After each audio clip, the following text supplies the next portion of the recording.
In 1901, a man from Italy came to China to personally check out a canal project with a long cultural history. He decided to make friends here, then settled down to start a career and a family. In the long years that followed, the canal nourished and supported many generations living along its banks and the boats traveling between the north and south. For people living by the canal, the memories from the past to the present make it more than just a road. It's also a compass pointing toward the world, representing the local people's entire lives. Time flew by until the summer of 2000. Fenghua, Wanghe, Xingji, and Haikua had lived on Flower Street by the canal since they were born. They were naughty, cute kids, but they were also troublemakers. As usual, the four of them worked together to sneak into a boat's cabin to steal watermelons. Even when the boat owner caught them, they weren't scared and just laughed, jumped into the river, and swam back with the stolen watermelons to share the fruits of their labor. The boat owner was furious, but couldn't do anything to the kids, so he had to tell Wanghe's mother, Haiyong. When Haiyong found out, she quickly said she would pay for the watermelons. On the other side, the four culprits were crouching by the river watching a boat wedding. Fenghua hoped that when she grew up, she would have a wedding like that and wanted to marry Wanghe, the boy she always thought about. Grandmama brought back a young girl who clearly looked mixed race. The kids ran over enthusiastically to say hello. They learned the girl was Grandma's granddaughter named C. Since C's father died and her mother remarried and had a son, she was sent back to live with Grandmama. Because she was loved by her parents, C was very withdrawn. Besides greeting everyone politely, she was quiet and spoke very little most of the time. In contrast to C's quietness, Fenghua was clearly more active and loud. She liked going to Grandmama's house to eat often, and this time she also took the lead to start a conversation with C. At the dinner table, Grandmama told Fenghua that C's grandfather's ancestors were foreigners. This really surprised Fenghua. After eating, Fenghua led C to visit each house to say hello. First, they met Haikua's grandfather and parents, then went to the Xie family and the Xiao family, introducing everyone's situation. The kids competed to take C out to play, and the warm atmosphere slowly made her feel comfortable. At this time, Xingji's father, Xiao Yi, rode his bike home and secretly told Chu Pu that Xiecheng was about to change boats. Xiecheng was Wanghe's father and the most famous boat owner on Hoa Street. The neighbors trusted him, so they all invested money into his cargo ship, but the plan to change boats made Xiao Yi a bit suspicious and unhappy. Not long after, Xiecheng returned with his boat, carrying many gifts to the courtyard and sharing money with everyone, making life in every household very lively. Because he made some money from shipping, Xiecheng considered changing the 500-ton boat to a large 1,000-ton boat and asked everyone to discuss contributing another 100,000 yuan. This made everyone feel awkward. According to Chu Lin, by the end of this year, the Beijing-Shanghai highway would be fully open. The highway might affect river transport, but Xiecheng didn't think so. Even with the highway, the costs were high, and as long as they held on to this Hong-Huai route, they would definitely make a lot of money. Chu Lin wanted to say a few more things, but suddenly his father, Chu Pu, stood up to argue. He had deep feelings for the canal and told them clearly that since they were born on its banks, they must remember their roots. That night, his wife Haihong felt that changing boats was a big deal, so she tried to prepare everyone mentally. But Xiecheng was determined that changing boats had 100 benefits and not a single harm. Xiecheng found out about his son stealing watermelons, so he grabbed his slipper and chased after him and hit him, and Fenghua couldn't escape getting hit either. Xiao Yi was already unhappy about Xiecheng changing boats, so seeing his son's essay was written so poorly made him even angrier. But his pride as an intellectual made him not want to withdraw his investment himself. So even though he was frustrated, he just kept it to himself. Li Yan and her husband He Tian also discussed the boat change. As a result, He Tian said only a few words and made Li Yan angry. Her screaming rang out in the courtyard again. Luo Mei came home and complained that Chu Lin shouldn't have said those discouraging words. Chu Lin knew the old man cared a lot about the rise and fall of the Grand Canal and was willing to spend money to change boats. But Luo Mei was worried that Grandmama's family might be struggling and couldn't come up with the money. At the same time, C was tossing and turning in bed, unable to sleep, so she leaned against Grandmama. Listening to her tell stories about their ancestors, she learned that years ago, an Italian man who came to China changed his name to Mada because he fought against the Japanese, and in the end, he was bitten to death by wolves. Before he died, Mata regretted that he couldn't find his older brother who had come to visit China. Therefore, the next generations followed the canal south until they settled down on Hoa Street. Early in the morning, Haihong stood in front of the stall with a face full of worries. The mothers in the neighborhood gathered around to ask what was wrong. Haihong was worried that they would lose money after changing boats. After all, they were all just small households, and the cost of hiring people for shipping would increase significantly. The next day, C transferred to Fenghua's elementary school, and because her looks and vibe were different, she caught everyone's attention. Wanghe passed a note to C and was reported by Fenghua to the teacher, so both of them were punished by having to stand. On the other hand, When the mothers found out C was with Grandmama, they couldn't help but complain that C's mother only gave birth but didn't raise her, having absolutely no responsibility or conscience as a mother. At dinner time that evening, every house in the neighborhood was lively, except for C's house, which was quiet and cold. This made C really miss her mother. She sat alone in her room, quietly crying. The next day, the small neighborhood became busy again. The mothers helped Grandma Ma sell breakfast. Wang He asked his mom for 5 yuan to buy ice cream. Feng Hua also begged to have some. Afterward, the four of them saw C secretly calling her mother, hoping to live with her. But she was cold and didn't care about her daughter's feelings at all, saying a few words and then hanging up. Feng Hua, Wang He, and the others saw C sobbing and felt really bad for her situation. The next day at school, a boy named San Liang kept pestering her because he wanted to be friends. Wang He wanted to protect C, so he got into a conflict with San Liang. Luckily, the teacher stopped it in time. While being punished by standing, Wang He noticed that C didn't have a backpack, only an old cloth bag. He then went to find Xingji and Haikua to discuss chipping in together to buy C a new backpack. Feng Hua told C to sneak out through the window and took her to make malt candy to eat. Since C's grades were very good and she was great at writing, Feng Hua and C made a deal. She would help Feng Hua handle the essay stuff, and Feng Hua would help her chase away the boys who clung to her like leeches. C nodded in agreement, and the seeds of friendship began to grow in both of them. Wang He and the others gathered to count the money and found out it was nowhere near enough to buy a backpack. So they went down to the river to catch mussels and sold them to Xiao Yi for 80 yuan. C received the new backpack her friends gave her and was deeply moved, and the relationship between the five of them grew even closer. Around noon, Chu Lin's canalside restaurant was packed. He specially set up a small table for the kids to eat. Right then, District Chief Gu Lian brought her son Chen Rui to the restaurant. Since she was so busy with work every day, she wanted to sign Chen Rui up for the kids' lunch table. Chen Rui happened to be classmates with Feng Hua and the others, so he fit right in with the group. When Xiao Yi rode his bike past, he spotted Gu Lian and rushed over to greet her enthusiastically, sharing his ideas about cultural creativity. The kids ate while listening to Chu Pu tell stories. He mentioned an Italian man who came here and made contributions to the local area. Wang He thought it was C's ancestor, but she immediately denied it. San Liang came to bother C again. Seeing this, Feng Hua, Wang He, Xingji, and Haikua jumped in and gave him a beating. Everyone ended up covered in dirt. The kids were worried about getting scolded by their parents, so they tried to sneak back to the neighborhood, but Haihong caught them. Haihong dragged Wang He into the room to scold him, but when she found out he was protecting C, she realized she was wrong, apologized to her son, and told him to protect C like a big brother from Geo on. C overheard this conversation outside the door and was moved once again. With this group of friends, C's life became much more colorful, and she started asking her grandma about the families in the neighborhood. Grandmama told her that everyone in the neighborhood was a good person. After that, the four households gathered to discuss the boat change. Grandmama was the first to step up and contribute money, and the others brought out their money too. In the end, Wang He swapped for a massive 1,000-ton boat. The boat was decorated with red cloth and red flowers as it sailed toward Flower Street. The kids' relationship got better and better, and they often went swimming in the river. Their childhood passed just like that in those noisy, lively days. As they grew up, 7 years later, all 5 of them were in high school. Feng Hua refused to go down to the river and even took everyone else as clothes. Just then, the sound of crying came from the house next door. The 5 of them rushed over and found out that Lao Wu, a boatman on Flower Street, was buried in debt and, in a moment of despair, had jumped into the river to end his life. By now, Xingji's cooking skills were getting better and better. His bowl of eel noodles won over all his friends in the courtyard. While everyone was gathered around the table eating noodles, C was still sad about the person who had just jumped into the river. But Wang He and the others didn't agree with what he did, saying that a man should be responsible, and even if the sky falls, he has to deal with it. Feng Hua saw them just trying to make themselves look good, and they all started joking around. After eating, everyone rode their bikes to school as usual. Because of their grades, they went their separate ways to 2 different high schools. C and Chen Rui did well and went to high school no. 1, which was for top students. Meanwhile, the other kids went to high school number 7 right across from high school number 1, where grades were average and the rules weren't very strict. The 4 of them dropped C off at school and ran into San Liang. He was still as naughty as ever, but not a bad guy. He just wanted to be friends with C, but Feng Hua blocked him and chased him away every time. Graduation was coming up, and the principal stood on the stage, encouraging everyone to study hard to change their fate, but the students below weren't paying attention. Compared to the students at high school number 1 who were shouting slogans in unison, there was a huge gap between the 2 schools.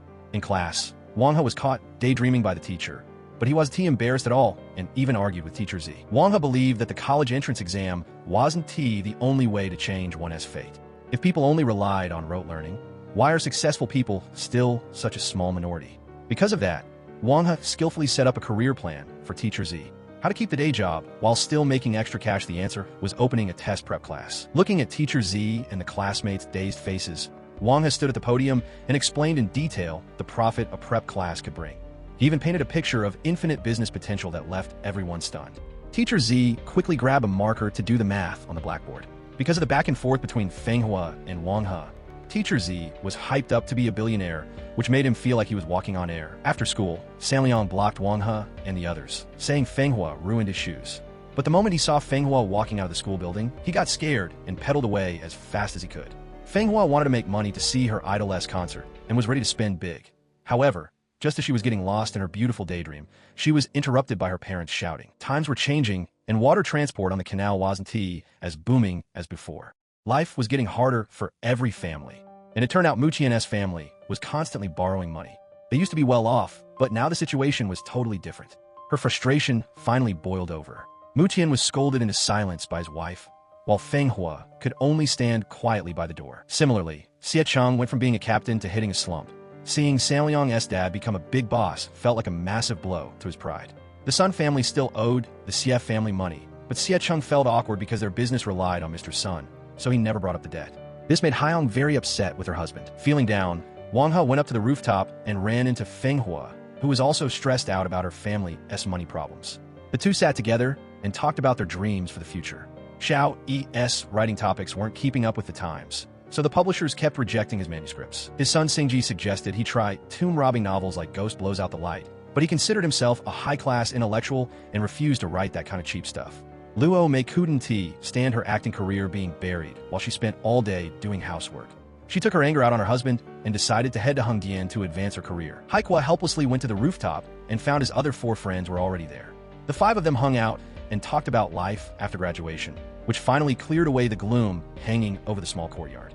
That evening, Si said goodbye to the group and went home, only to find her mother, whom she hadn't seen in years, crying to Grandma and explaining why she had sent Si away. Back then, Si's mother remarried Mr. Gu and accidentally caught him peeping at Si in the shower. Afraid her daughter would be hurt, she had to send her to live with Grandma. Now that her husband was bankrupt and she couldn't afford school fees, Si's mother came to ask her mother-in-law for a loan to start a business down south. Si and Chun Rui used Morse code to pass messages in class, but got caught by the teacher. After school, she saw her mother hiding in a corner. Si cried and asked her how much money she owed. Wang He and the others wanted to help Si with the debt, so they planned to steal diesel oil in the middle of the night. Once Feng Hua found out, she insisted on going along. With no way to make money, Si went to Chu Lin asking for a part-time job at the restaurant and hoping for a salary advance. Chu Lin saw she was struggling and offered to lend her the money, telling her he wouldn't let her work if it messed with her studies. But because Si was so determined, he reluctantly agreed to let her work only on weekends. As for Wang He and the others, they fumbled their way to the riverbank. Just as they were about to get on a boat to steal oil, police sirens wailed. Everyone ran away, but Wang He got busted by the police because he was trying to protect the others. Seeing Wang He being taken away in the police car, Feng Hua was so worried she started crying. Xingji suggested asking Chen Rui to get Gu Lian to help. However, they had no idea that Chen Rui was being strictly lectured by his mother at the dinner table. Because of that, the Chen father and son didn't dare to say a word. When Gu Lian heard why Wang He was arrested, she firmly refused to help. Chen Rui tried to sneak out to visit Wang He, but Gu Lian stopped him and he accidentally fell down the stairs. In the police car, Wang He kept explaining to Officer Shin Yong that this was his first offense. Knowing that the officer had some past conflict with his father, he was terrified that Shin Yong would take personal revenge and his whole life would be ruined behind bars, so he sobbed uncontrollably. Shin Yong said a few words to scare Wang He, then took him to a late-night diner instead. Feng Hua, Xingji, and Haikua hid in a corner and watched silently. During the meal, Wang He told Shin Yong about his grand plan to make money and couldn't help, but complained that his father had missed the chance to make money, going from a captain to just a crew member. When Shin Yong heard Wang He's comments about Xie Cheng, he got angry, slammed the table, and yelled at him. After calming down, Shin Yong told Wang He the story about him and Xie Cheng. Actually, when they were kids, Shin Yong was often bullied by Xie Cheng, so he held a bit of a grudge. That was until his mother suddenly got sick. Xie Cheng brought money to his house, not only lending them cash, but also hiring someone to help take care of her. At the same time, he told him to study hard. So in Shin Yong's eyes, Xie Cheng is an upright man, and he hoped Wang He wouldn't embarrass his father. After Shin Yong paid and left, Feng Hua and the others took Wang He home. Now that the money-making plan had failed, they had to think of something else. Unexpectedly, their conversation was overheard by Si. Si was angry because Wang He acted without thinking about the consequences. Before leaving, she told him to handle his own mess and then went back to her room to cry face down on the bed. Grandmama saw this and comforted Si. She had seen Wang He's feelings for a long time. Since they were little, he always went along with whatever Si wanted, even breaking his leg because of her. While in the hospital, Wang He wanted to prove he was an intellectual, so he tied a wire to his head and plugged it into a power outlet until he passed out. Even though he is impulsive, he is a loyal guy. In the middle of the night, Wang He was woken up by his father snoring and saw his mother still doing the books in the living room. Because shipping was in a slump, Haihong planned to sell the boat to switch to trucking. Wang He blamed himself for being useless and unable to lighten the family's load. So he promised his mother he would be successful in the future and make them proud. Li Yin stayed up late making handbags to earn extra income. She also talked about her mother-in-law, who favored men over women. Every time she visited, she brought a bunch of relatives to eat and drink, and never forgot to complain about being poor before leaving. Back when she first got married, the old lady lied and gave Li Yin a Han Dynasty jade, but when Li Yin went to get it appraised, it turned out to be cheap junk. Feng Hua laughed and talked to Li Yin, mentioning Wang He with an admiring tone, but Li Yin threw cold water on her. Feng Hua then imagined Wang He and Si as a perfect couple, dressed up in fancy clothes visiting her small stall, and she went back to her room feeling sad. The next day, no one saw Si, so they had to bike to school by themselves. Mu Qian went to find Xie Cheng to vent, and Xie Cheng showed him how to set house rules so the women in the house would know who was in charge. Meanwhile, Lu Ling was in pain because her husband Xiao Yi had hit her in the back. Haihong was angry and taught her that she needed to set some rules in the house. Chen Rui's dad, Chen Bo, also told Xiao Yi that women need to be coaxed. Grandmama Nu Ji Mai went to Hengyan, so she urged him to contact his wife more, saying a husband and wife need to support each other. Because Chen Rui didn't come to school today, Si was told by teacher Xia that he fell and broke his leg. So right after school, she rushed to the hospital to visit him. At the hospital, Gu Lian's work phone kept ringing nonstop. Seeing her husband Chen Bo arrive late because of the Writers Association stuff, Gu Lian scolded him a bunch. Chen Rui lay helpless on the hospital bed. Meanwhile, the kids got to the hospital and asked the nurse at the front desk for Chen Rui's room number. Because of patient privacy, the nurse wouldn't tell them. But Feng Hua faked a heart attack. She worked hard to distract the nurse so she could peek at the room number. The whole group rushed to the hospital room. Chen Rui, who had been sad for a long time, finally smiled. Deep down, Gulian didn't want her son hanging out with bad students, but she only felt happy when she heard Si wanted to share her class notes with Chen Rui. After that, Gulian pulled Si aside to talk privately, thanking her for lending her son the notebooks, and wanted to invite her to stay at their house for a few days. At the same time, she thought that since she and Chen Rui were top students, they should focus on studying and not waste time on bad students. Hearing this, Si understood what she meant, politely argued back against Gulian, then turned around and walked away. Wang He heard that Si wanted to send money to her mom and worried she would sell her blood to make cash, making him so anxious it felt like he was on fire. He kept pushing and asking, which annoyed Si, especially when she remembered what Gu Lian said, making her feel even more that he shouldn't act like this. Si didn't want to owe Wang He any favors and reminded him that if he didn't want to study properly, he should just do the paperwork and drop out right now. If he wanted to take the test, he should study well and be responsible for himself. It was Si's attitude that hurt Wang He. He sat alone and sat on the rooftop. Feng Hua ran up to find Wang He and agreed with what Si said. After all, he was a smart guy, so he should focus on studying, not do things he'd regret, and stop always making his parents worry. However, Wang He went home to discuss dropping out with Haihong, wanting to start a business to lighten the family's load, but Haihong firmly said no. As for Xie Cheng, he went to Dingxing Building Materials Company to find Sun Ke to ask for money. Sun Ke made all sorts of excuses, crying about being poor, and didn't speak a single true word. His attitude toward him was super terrible. Xie Cheng got angry and pinned down Sun Ke, but unexpectedly, Sun Ke used Wang He's safety as a threat, forcing him to give up on asking for the money. Jimai was trying to advance her acting career in Hengyan, but things didn't go as planned, so she thought about coming home early to her husband and kid.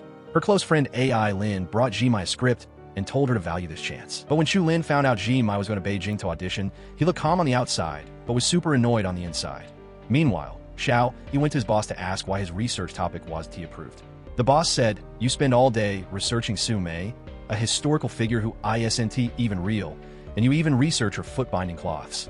It has absolutely no value." On the other hand, Chen Bo's research topic on the dialect changes in the Huaihong area looks at the dialect shifts to see the Grand Canal's role in China's economic and cultural exchanges. Not only did he get a special grant, but there's also a publisher ready to print 8,000 copies for him on the first run. Because of this, Xiao Yi felt it was unfair, thinking the reason Chen Bo got the grant and the publisher's favor was thanks to his wife working at the district office.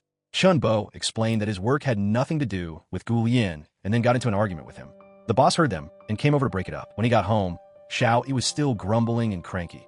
After drinking a little booze, he lost his temper and pushed his wife down, causing her back injury to flare up again. Seeing this, Xingji yelled at him, saying that if he kept acting crazy, he would go to his workplace and report him for domestic violence. Xiecheng couldn't collect the debt, and thinking about how the family had no money to get by, he went out to drink his sorrows away. Haiyang found a condom in Xiecheng's pocket and suspected he was hiding another woman on the side, but actually, Sun Ke had just casually stuffed it into his pocket, which led to him getting chased and beaten by his wife. Wang He was used to this kind of situation, so he went up to the rooftop to chat with Xingji and Haikua. Haikua talked about his parents' love story. Right now, Jimai was putting all her heart and soul into acting, which made Chu Lin unhappy.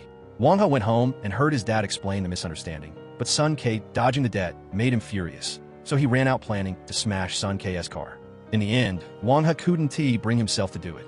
Feng Hua suddenly showed up and comforted him, saying he was smart enough not to do the wrong thing. That night, Feng Hua and Wang He had a heart-to-heart on the bridge, sighing with relief that he finally wasn't as impulsive as before.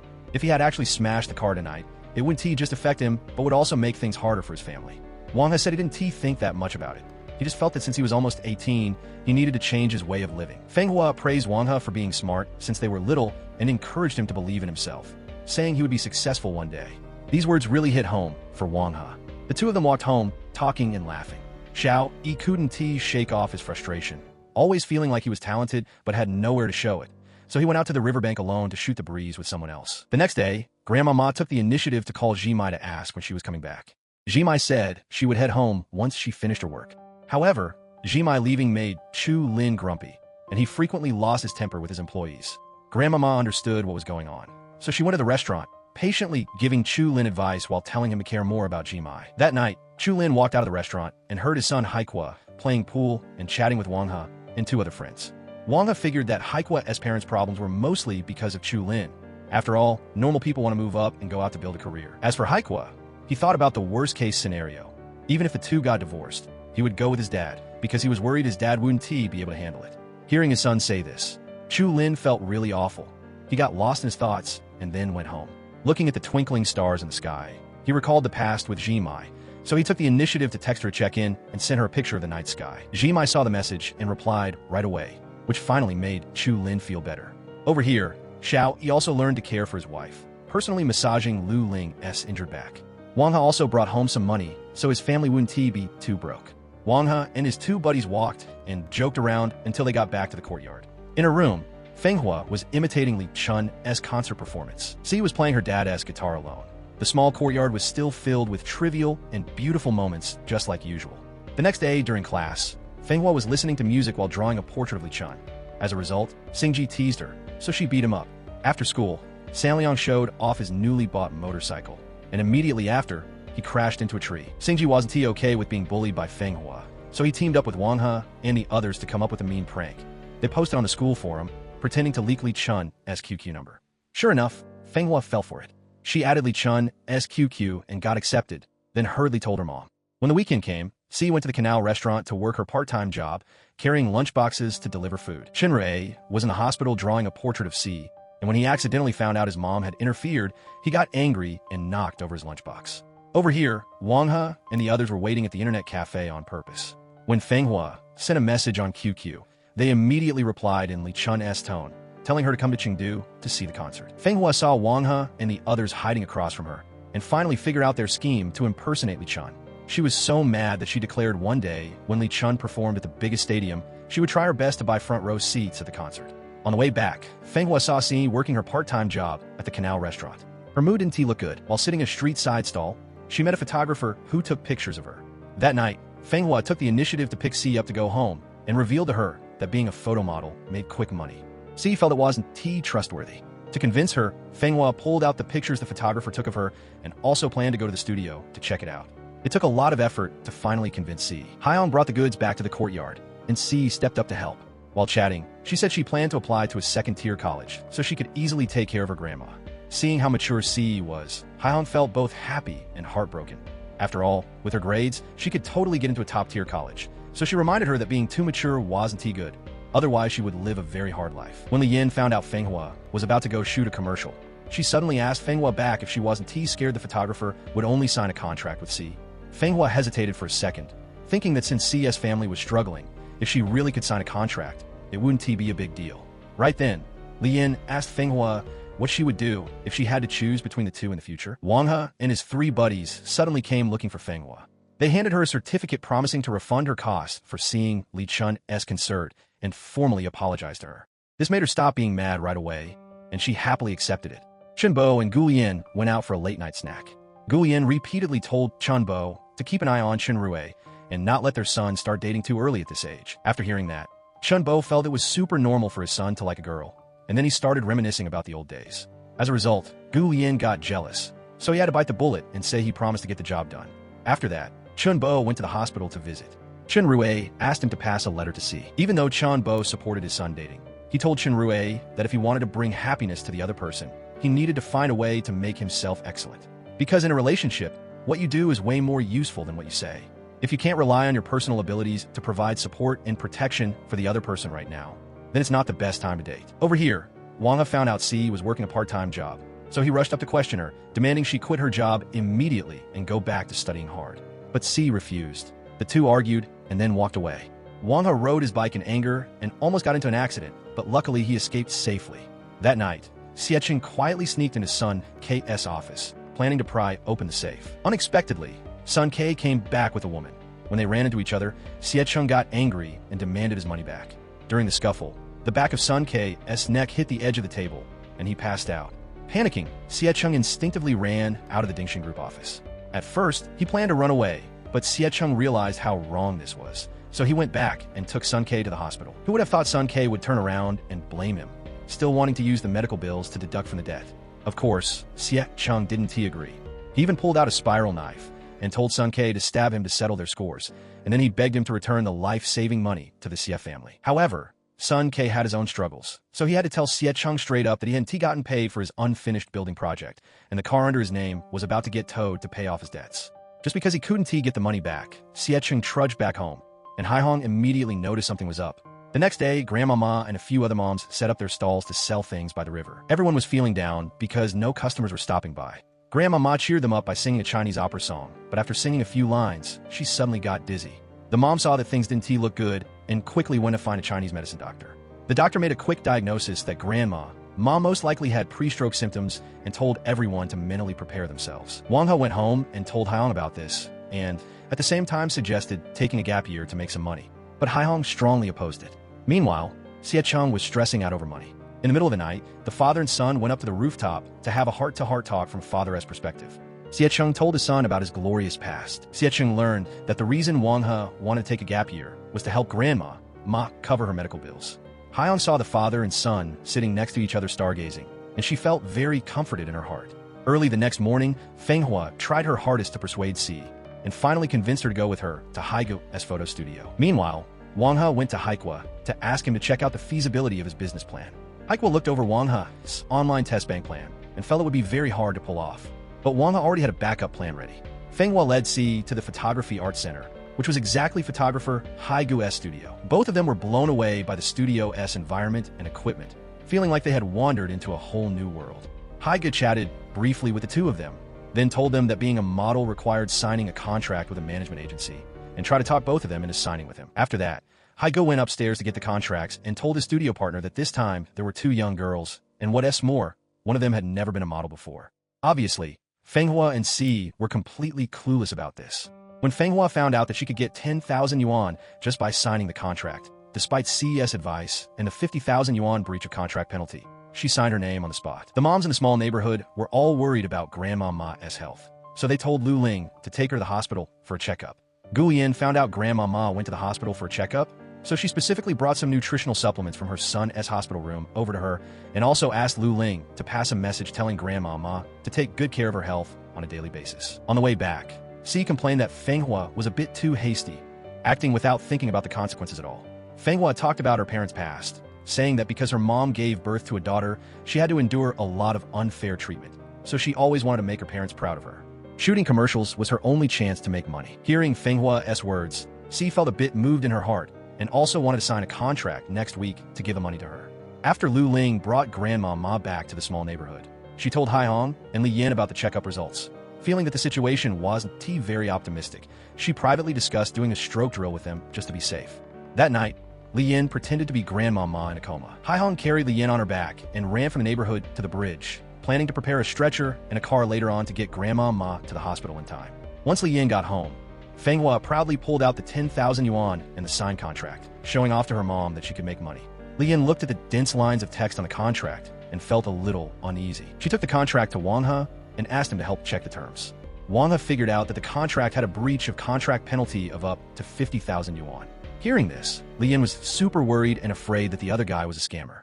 Because of that, to stop Feng Hua from getting scammed, Wang He agreed to go with her to check things out the next time she went to shoot a commercial. Since she made some money, Feng Hua was thrilled. She wanted to use this cash to get a new phone for her dad and buy a watch for her mom. In the end, she treated herself to a 100 yuan lipstick. At the same time, Mu Qian and Xie Cheng were sitting and drinking by the river. Business on the Grand Canal was getting harder every day, so he advised Xie Cheng to sell his boat and do something else. On the other hand, Xiao Yi went home feeling sad and asked Lu Ling how much money was left in their account, wanting to pay out of his own pocket to publish his book. Hearing this, Lu Ling hesitated, thinking about how their son had to go to college next year. After all, they had to save some money for him. Xiao Yi thought that made sense, so he went out to find Xie Cheng to ask for his share of the profits. At first, Xie Cheng was still hesitating about whether to sell his car, but when he saw his neighbors struggling just like Xiao Yi, he slowly made up his mind. Xie Cheng comforted Xiao Yi and told him not to rush, asking for 1 week. Mu Qian looked at the 10,000 yuan on the table, confirmed that the contract didn't have any issues for now, and didn't try to stop her anymore. He told Li Yin that the Grand Canal's era was over, and people living on the water like them needed to move ashore as soon as possible. Wang He went up at the rooftop and saw his dad's lonely back, feeling really awful inside. Xie Cheng told Wang He that he had decided to sell the boat. He couldn't hurt everyone's interest just for his own selfish reasons. Wang He asked him to give him a year, and he would help him make up for this loss. But Xie Cheng didn't agree, saying that the men in the Xie family could handle anything. In class, Wang He was busy writing his business plan and got caught by Teacher Z. Teacher Z straight up confiscated the business plan. After school, Wang He went to find Teacher Z. He asked to take a gap year. Teacher Z stressed over and over that a high school diploma might not be worth a lot of money, but without it, it would be really hard to make in the real world. Just as Teacher Z was complaining about Wang He being unrealistic, the principal suddenly got interested in his test prep camp idea, thinking it was a perfect fit for the school. He thought they should run a free test prep camp at the school to boost the college acceptance rate. Because of that, the school stole Wang He's business idea. This made him both angry and super frustrated, so he purposely stuffed a bunch of soggy instant noodles in a Teacher Z's drawer to prank him. After that, Wang He told Feng Hua that he had a backup plan ready, which was deciding to build a smart online test bank. To pull this plan off better, Wang He would head to Beijing right after finishing his gap year paperwork. Feng Hua wanted to use her money to support his startup, but he politely turned her down. Wang He promised that later on, he would invite her to Beijing to build the business together. After school, Si went to the hospital to borrow Chun Rui's notebooks to copy down the lessons. He was spaced out the whole time, and then he carefully asked around to make sure she didn't care about what Gu Lian had said before. Finally, he breathed a sigh of relief. Since starting a business required computers and servers, Haikwa sold his gaming account to get some cash and gave it to Wang He, treating it as his startup capital. Seeing this, Wang He was really touched. On top of that, Wang He, Xingji, and Haikwa found a boat cabin to use as their office. Wang He decided to go to Beijing to rent a server. If he could meet some big names in the startup world, he would try to talk them into investing. The three of them headed home super hyped, but totally didn't expect Xiao Yi to be waiting in the courtyard, scolding Xingji for not focusing on studying for the college entrance exam. Seeing the Xiao father and son about to get into a fight, Wang He quickly apologized to Xiao Yi and let Xingji back out of it. After this, Wang He suddenly felt really lost. He sat alone on the rooftop, wondering if his startup could actually be successful. Feng Hua took this chance to confess her feelings to Wang He, but Wang He totally didn't take it seriously. The two of them were just joking around, enjoying the night view and the cool breeze, when Si accidentally spotted them. She just quietly walked away. The school sports meet happened pretty soon. When Sanliang saw Si show up at high school number 7, he purposely provoked them and almost got into a fight with Wang He and the others. Luckily, Teacher Z showed up right on time to stop it. Wang He and his friends ran the relay race, but ended up getting played dirty by Sanliang. Because he was one step too slow, Wang He fell right into a pile of white powder and looked super pathetic. Xingji and Haikwa took Wang He up to the school rooftop to wash up. The three of them took off all their clothes and joked around, but they never expected Sanliang to live stream the whole thing and project it onto the big screen. The whole stadium went crazy, and in the end, Feng Hua had to rush over to let Wang He know. After school, Sanliang felt that Feng Hua was a good girl who really valued loyalty, so he actually praised her for once. Si also indirectly reminded Wang He to cherish Feng Hua, but only Wang He was left with a clueless look on his face. Once she got home, Feng Hua stepped up and asked her mom for the 10,000 yuan she had made earlier, planning to use it to support Wang He's startup. After Feng Hua went to the studio for a photo shoot, Haige told her there was a sneaker commercial tomorrow and planned to make her the female lead, arranging for her to stay at a hotel tonight. Just as Feng Hua was super thrilled, thinking she was getting closer and closer to her idol Li Chun, Haige suddenly showed up, barged into her room, and forced her to go downstairs to entertain clients for food and drinks. Feng Hua fought back with everything she had. At the crucial moment, Wang He showed up, knocked Haige down, rescued Feng Hua, and pulled her away to escape. Because Feng Hua's leg was hurt, she only ran a few steps before collapsing to the ground. Wang He wanted to find a pharmacy to help put some medicine on it, but Feng Hua was still a bit traumatized and quickly grabbed his hand. Exactly because of that, Wang He had no choice but to carry Feng Hua home on his back. Noticing that she was holding back her feelings, he told her that if she wanted to cry, just cry, and he wouldn't laugh at her. Out of worry for Feng Hua, Wang He had asked Haikua to look into Haigu's studio, and at the same time hacked into the photo album on his website, finding out that on the surface they shot photos for Taobao, but they actually made money from lingerie pics and sketchy girl photos. Therefore, when he found out Feng Hua had gone downtown, Wang He rushed over right away. Thank God nothing bad had happened yet. Wang He took Feng Hua to a street food stall, congratulating her for escaping safely, but he didn't forget to call her out for always dreaming about money falling from the sky. Even though Feng Hua joked around and acted like she didn't care that Wang He came to save her, deep down she was actually super touched. Wang He also bought medicine for her wound himself. The next morning, Wang He brought Feng Hua back to Flower Street. Feng Hua was still debating whether to call the cops or not, but he figured that since Haigu's photos were all just lingerie pics, it would be hard to prove he broke the law. Plus, if they called the cops, it would definitely ruin her reputation. Wang He told Feng Hua to head back to the small neighborhood first, while he decided to take a trip to Beijing. Feng Hua watched his back fade away, feeling super anxious inside. When Xie Cheng and his wife found out about this, they were furious and immediately called Xingji and Haikua over. The two of them had to play tough and say they supported it, but ended up getting a beating from their parents as a result. Over here, Wang He confidently hopped on a bus to Beijing. Looking at the bustling city, full of people coming and going, he felt like Granny Lu entering the Grandview Garden, with his heart totally filled with excitement and curiosity. Because Wang He's operation was so small, the other guys didn't even care, and in the end, they just set him up with an old domestic server. Wang He also realized that compared to the billion-dollar projects in Beijing, his startup was seriously way too tiny. Feng Hua and the others went to school to ask for time off for Wang He. Teacher Z agreed to help cover for him, and at the same time urged Feng Hua to tell his parents to write an excuse note, making sure not to say he went to Beijing to start business. In class, they all brainstormed an excuse for Wang He's absence together. San Liang took the initiative to come over but into the conversation after school. Feng Hua went home to convince Hai Hong to write the excuse note, while repeatedly insisting that Wang He starting a business was a good thing. Hai Hong absolutely didn't believe her son could pull off anything big. Gu Yin went to the hospital and saw Si and Chun Rue discussing their homework, so she invited Si to their house to study with Chun Rue over the weekend. Si was going to say no, but after Chun Rue persuaded her, she reluctantly agreed. On the other hand, the moms went to sell their stuff but didn't see Grandmama, and Hai Hong was worried something bad had happened. When they got home, they saw Grandmama lying weakly on the floor. Everyone frantically called Chu Lin to help, and together they rushed Grandmama to the hospital. By chance, Hai Hong ran into Si at the hospital and took her into the hospital room. It wasn't until this moment that she found out her grandma had a stroke, and she lay face down by the bed, crying her eyes out. Grandmama gently comforted Si, telling her not to worry. Li Yin and Hai Hong stood outside the door and saw this scene, sign that the Ma family was already struggling with money, and now things were even harder. That night, Si went home feeling sad. Feng Hua dragged her to her own house to eat so she wouldn't overthink things while being alone.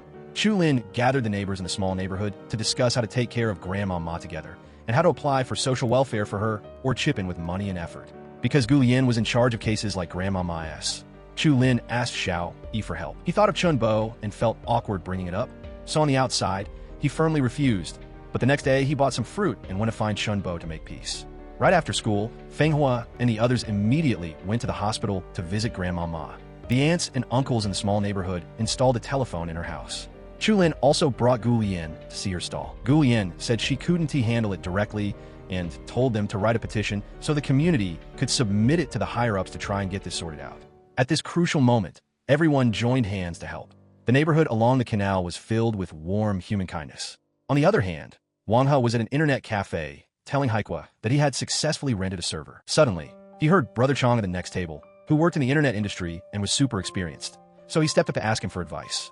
Wang He took the initiative to chat with Brother Chong and was shocked to find out he used to be the founder of the country's first virtual pet operation website. Back then, raising capital went really smoothly, but as a result, 2 years later they burned through all the cash, and many people who started the business with him ended up in debt, going their separate ways to pay it off.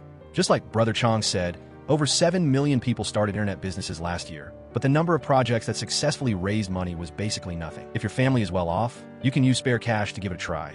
But if you don't have money, you have to rely on resources. Otherwise, just having passion and creative ideas isn't worth the effort. Right then, Wang He got a message from Feng Hua and found out Grandma had a stroke, so he decided to head home immediately. Before leaving, Wang He still had a glimmer of hope and asked Brother Chong if making an online test bank had any chance. Brother Chong showed him an online test bank website made by a buddy who graduated in IT, which in the end went absolutely nowhere. So, Wang He was completely disappointed. On the way back, he missed the bus and sat by the side of the road hugging his broken computer case. As for Grandmama, under everyone's care, her health slowly recovered, and she returned to her small house on Flower Street. The neighbors gave her a warm welcome, which made her feel heartwarming. Wang He rushed home, saw Grandmama was okay, and finally breathed a sigh of relief. Hai Hong scolded him harshly, and while they were talking, Teacher Z came to visit their house to comfort Hai Hong and tell her not to worry about Wang He. He thought Wang He was smart, and as long as he tried hard, there was hope for him to get into college. Hearing Teacher Z say this, Wang He looked surprised. Teacher Z used Google and Yahoo as examples to encourage Wang He, saying that only with a solid foundation could he put his intelligence to good use. Regarding him comparing himself to sunken wood, Teacher Z replied that sunken wood is incredibly valuable not just because of the accumulation of time, but because it had to be a tree first before it could become useful. Teacher Z's sincere advice really resonated with Wang He. After Teacher Z left, Wang He met Xingji and Haikua in the courtyard and said that he only realized he was a frog in a well after going to Beijing.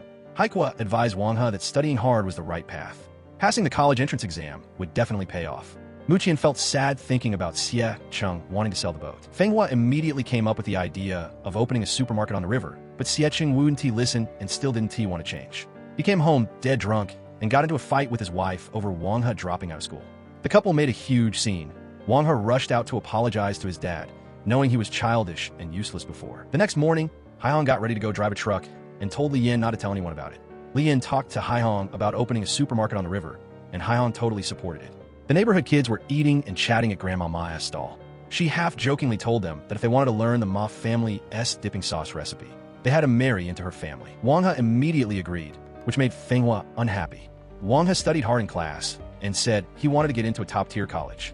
Feng Hua found this really hard to believe. Meanwhile, Hai Hong went to the driving school to learn how to drive a truck and was made fun of by a bunch of men, but that made her even more determined to learn it well. Everyone made a bet with her. If she got her driver's license, each person would give her 100 yuan. After school today, Haika suddenly blocked the door to start trouble with Feng Hua. Seeing this, Wang He rushed up and warned him that if he dared to bully people again, they could blow this out of proportion and see who loses more. Hearing about the photo album, Haika got a bit scared. Wang He warned him that if he dared to bully Feng Hua again, he would beat him up every time they met. Feng Hua was super touched seeing Wang He stand up for her, but unexpectedly, when she got home, she saw her grandma and aunt in the courtyard. As soon as her grandma saw her, she made sarcastic remarks. Feng Hua pulled her mom aside to ask what was going on and found out they came here to ask for money. But Li Yin was determined not to give them a single penny, so they gave her a hard time and threatened to make a huge scene. At first, Li Yin thought her mother-in-law brought her sister-in-law over just to ask for money, but unexpectedly, they had another goal. They brought a little boy from the countryside, planning to have Mu Tian adopt him so his family would have a son to carry on the family line.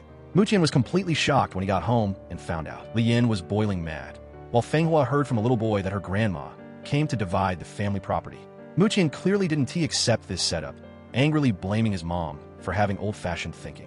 Li Yin even more firmly declared that she would never accept this little boy, and that Feng Hua was her only daughter. Hearing these words, Chu Lin felt unhappy, and even Haikua couldn't understand why his mom always wanted to go out and experience things.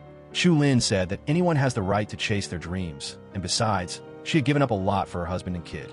Haikua remembered his mom complaining to Grandmama that she felt really suffocated in this house. The next day, Chu Lin blamed Jimai for being a bit selfish by never staying at home all day, and as a result, Jimai was pissed off by her husband.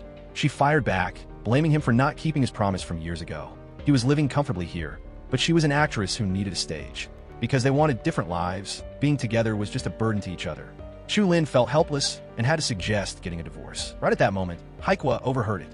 Over here, Grandmama took the initiative to find C to discuss bringing her half-brother to Flower Street. C was very agitated after hearing this. After all, this younger brother had no blood relation to her grandma.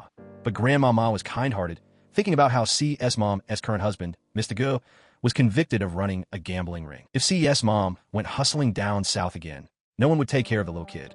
Therefore, she wanted C to have another relative she could rely on. After all, it was a good thing.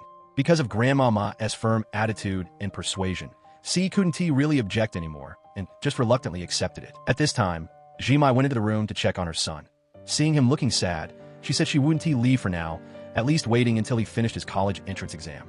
However, Haikwa encouraged Jimai to chase her dreams, saying that everyone has the right to change their fate. Even if they got divorced, she would still be his mom. Hearing that, Jimai was so touched, she shed tears. Chu Lin was with Xie Cheng. The two down on their luck guys drank together at the Canal restaurant. Xie Cheng was worried about the future of the Grand Canal. Chu Lin said that the Grand Canal was applying for heritage recognition. Once it was recognized as a world cultural heritage, it would be protected by the government, and its prosperity would be restored. Hearing this, Xie Cheng got his confidence back and was glad he hadn't sold the boat yet, but Chu Lin reminded him that he should sell it early. Once the Grand Canal was recognized as a heritage, heavily polluting diesel boats like his would all be eliminated. This sentence completely crushed Xie Cheng's last hope. Chu Lin knew Xie Cheng was very sad. Even though Flower Street hadn't been booming in recent years, he never thought about leaving, because this was their hometown, their roots. As time went by, Muqian's family's floating supermarket became stable. Grandmama also successfully applied for social welfare, so her life was secured. Hyong made friends with everyone at the driving school and passed the test on her first try, earning the respect of those rough men. Coach Du, who previously didn't think much of Hyong, was also impressed and told her what to watch out for when driving long distances. She didn't hesitate to cut her hair short, found a reliable travel buddy named Master Chun, and officially became a long-distance truck driver. That night, Xie Cheng was still sitting and drinking by the river. Wang He confirmed his dad's intention to sell the boat, and immediately agreed to help contact a buyer. Xie Cheng took Wang He to drive the diesel boat one last time. The two of them cruised along Flower Street, feeling very sad inside. The next morning, Xie Cheng watched with his own eyes as his treasured boat was driven away. He ran along the bridge watching it until the boat disappeared from sight. After that, Xie Cheng called everyone in the complex over to eat, shared the 120,000 yuan from selling the boat with everyone, and didn't keep a single penny for himself. Li Yin and Mu Qian took the initiative to invite Xie Cheng to partner up and open a floating supermarket together. Xie Cheng happily agreed. Feng Hua and Wang He stood on the rooftop watching this scene, each having their own feelings. Late at night, Si returned to the complex alone, saw Feng Hua and Wang He joking around, and felt very uncomfortable inside. Si asked her grandma how to know if a guy likes her. Grandmama got what she meant and patiently comforted Si, believing that one day she would find someone who truly loved her. Pretty soon, the inter-school exam between High School Number 7 and High School No. 1 came around, and the principals of both schools gave pep talks to the students. Besides that, Xie Cheng also started working with Mu Tian at the floating supermarket, but this was his first time running a shop. When it came to buying and selling goods, he didn't calculate costs or consequences at all. Whenever he ran into someone he knew, he'd sell things at wholesale prices and even throw in a free bag of laundry detergent. Mu Qian was super worried seeing this and couldn't help but complain to his wife when he got home, saying Xie Cheng was busy all day but didn't make a single penny, and instead lost a chunk of money. Even though Li Yin was also anxious, she could only comfort her husband and tell him to just see how it goes, thinking maybe Xie Cheng would get used to it after a few days. Grandmama personally went to pick up Si Wei, Si's half-brother, but Si Wei wasn't grateful at all and just wanted to go back to his mom. When Si got home, she happened to see Si Wei push Grandmama to the ground, so she angrily rushed up and kicked him out of the house. Hearing Si Wei crying a storm outside the door, Grandmama told Si to open the door, which made her feel very hurt and misunderstood. That night, Si sat alone on the rooftop feeling sad. Feng Hua took the initiative to sit by her side and comfort her, hugging her and saying they would lean on each other. Si told Feng Hua that even though she didn't like this younger brother, seeing him sitting on the ground, crying, made her feel bad for him. They were both kids abandoned by their mothers. The next morning, Wang He and the others gave Si Wei a ride to school since it was on their way. Si told him to remember to wait for her after school. Teacher Z announced the inter-school exam results. The 12th grade at High School Number 7 ranked 4th in all of Honghuai City, setting a record for the highest score in the school's history. Everyone joyfully opened cokes to celebrate. The principal was very satisfied and decided to treat everyone to a meal. When Si went to the school to pick up Si Wei, she found out he had left a long time ago, and he wasn't at home either. Feng Hua and Wang He found out and worried that Si Wei might have run into human traffickers. Seeing Si so worried, They immediately went to the police station to report it. Shen Yong checked the surveillance cameras and found that Siwei had hopped on a bus back to his hometown in Suqian. Afterward, Shen Yong drove Si and the others to Suqian to find him. Sure enough, they found Siwei outside the old house. Si was furious and rushed up to give Siwei a beating, but after calming down, she took him to eat at a roadside stall. Since Siwei still wanted to find his mom, Si had to have a heart-to-heart talk with him so he would try to feel the warmth of the Flower Street neighborhood, hoping he'd grow to love the place one day. Because of that, Siwei agreed to go back with Si. Shen Yong drove everyone back to the neighborhood. Si thanked Fenghua and Wang He for their help. Wang He wanted her to treat them to a meal. Si agreed without a second thought. In the middle of the night, Siwei was scared to sleep alone and went to find Si, curiously asking about her relationship with Wang He. Si told Siwei he had to be polite to Wang He from now on. He figured that Wang He was the guy his big sister liked. So the next morning, he specifically called a brother-in-law. This made Wang He over the moon, while others gossiped, and only Fenghua was sad. In class, Xingji told Fenghua that even though they thought Si and Wang He wouldn't work out, that didn't mean Fenghua had a shot, and reminded her to give up on the idea. Suddenly, two directors from the food industry visited the Canal restaurant. Jimai personally introduced them to Chu Lin. These two wanted to invite him to Beijing to open a Huayang restaurant, and even brought a design plan with them. However, Chu Lin flatly rejected the offer, making it clear that he didn't like big cities because no one there actually takes the time to enjoy the food. Jimai felt like her kindness was being treated like garbage. She originally wanted to create an opportunity for both father and son to go to Beijing together, but Chu Lin was being a total stick in the mud. As a result, the two of them had a huge fight and went back to their own places. That night, Jimai couldn't help but vent to Chu Pu. Chu Pu advised her to calm down and not force him to live a life he doesn't like. Chu Pu told Jimai that back in the day, Chu Lin followed him all over the place, and later in Beijing, he went through a lot of things. Only cooking could make him smile, especially cooking on Flower Street, where he was loved by the neighbors. As for Chu Lin, after closing the shop and returning home, Haikuo was just obsessed with playing games and didn't care about him at all, finally asking him when he planned to get a divorce. Haikuo was pissed because Chu Lin refused to go to Beijing and didn't even try to make Jimai stay. A divorce is just too cruel for kids like them. Chu Lin felt bad for his son, so he talked to Jimai, saying that no matter what they decide in the future, they shouldn't hurt the child. The next morning, Jimai packed her bags and left Flower Street. Haikuo faked being asleep and didn't see her off, but he was actually in his room, quietly watching his mother as shadow fade away. These days, the situation with Siwei on Flower Street had clearly gotten much better. The neighborhood moms all thought Grandmama shouldn't keep this child, but she felt she had to pay back a debt of gratitude to CES mother. She figured if anything ever happened to her, maybe CES mother would treat C better. However, everyone thought CES mother was just a selfish person by nature. In the evening, C took Siwei home and scolded the boy for causing trouble with his classmates. Siwei complained that the move his brother-in-law taught him didn't work. He also kept calling Wang He brother-in-law, which made C so mad she chased him around.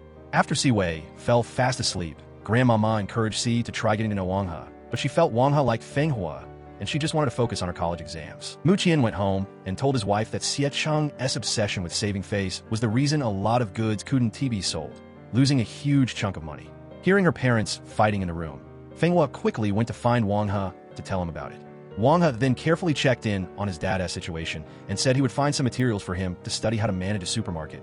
But Xie Cheng just chewed him out. Because of his son's words, Xie Cheng felt guilty for making the supermarket lose money. The next day, he took the unsold goods back to the store. The owner reluctantly agreed to refund the money for the bottled water, but refused to take back only the bread that was about to expire. Xie Cheng broke down again and went home to get dead drunk. When Wang He tried to stop him, he got yelled at. After school, Wang He was cornered and beaten up by a bunch of thugs. Luckily, Xingji and Haikuo showed up just in time to help, but his arm was still injured. The one who hired these thugs was Haigu. He still hadn't let go of his grudge and was determined to get his pride back. Meanwhile, Xiecheng saw an old man about to jump into the river and dove in to save him without a second thought. Fenghua heard that Wang He was in the hospital and immediately rushed to visit him. Because she was so worried about his injury, she cried her eyes out. Just as Xiecheng brought the old man to the hospital, he saw Wang He and the others.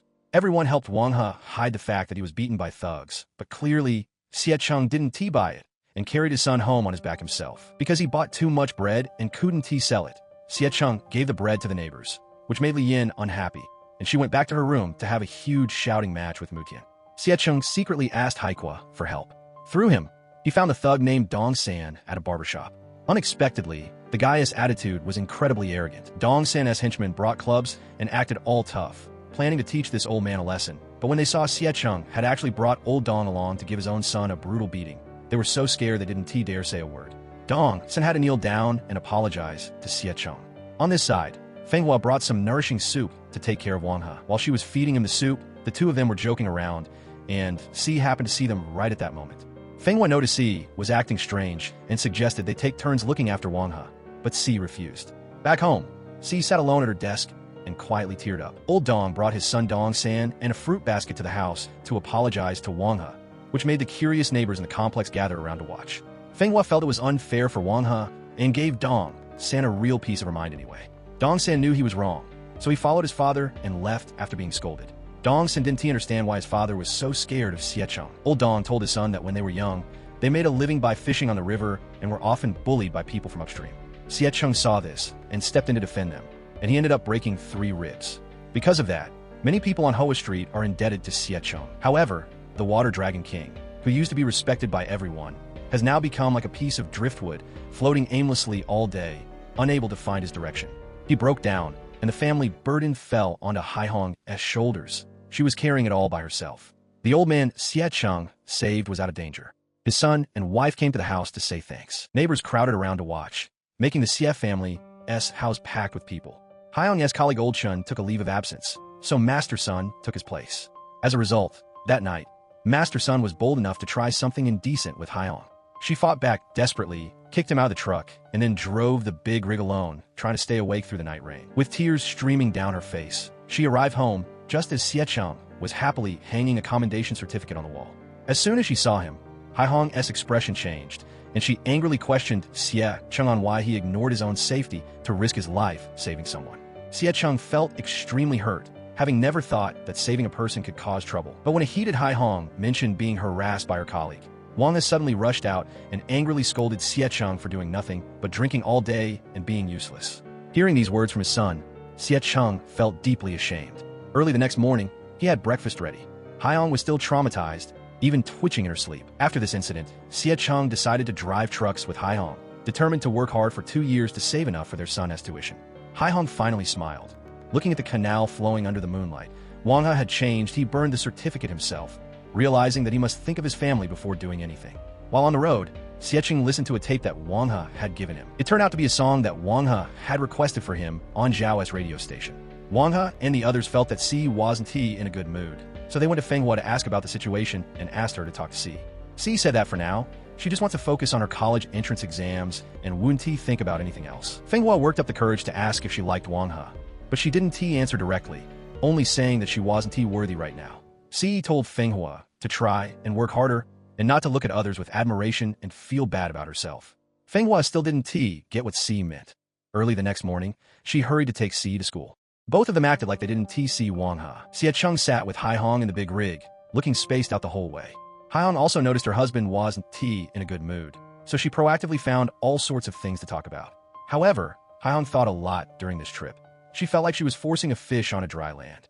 On the other side, Xiao Yi got off work and found Xie Cheng to tell him that every year many people drown in the Grand Canal. So he suggested that Xie Cheng be the one to start it off and organize some volunteers to form a canal rescue team, specifically to save people who fall into the river and are drowning.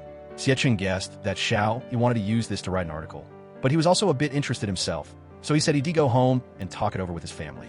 That night, Xie Cheng took a bottle of booze to find Mutian to have a drink. The two of them sat by the riverbank chatting. Xie Cheng mentioned starting the rescue team. Mutian was still a little hesitant, but still supported his decision. On the flip side, Haihong sat on her bed dazed, thinking carefully about Xiao Yi's words, and decided to let her husband do this. Because he had Haihong's support, Xie Cheng wasn't worried anymore and started the rescue team. Xiao Yi also immediately went to find a reporter, and the curious neighbors gathered around to watch. From then on, Xie Cheng's rescue team saved many people and received more and more award banners. The newspapers even covered his story. Lu Ling suddenly wondered why the article didn't mention Mutian.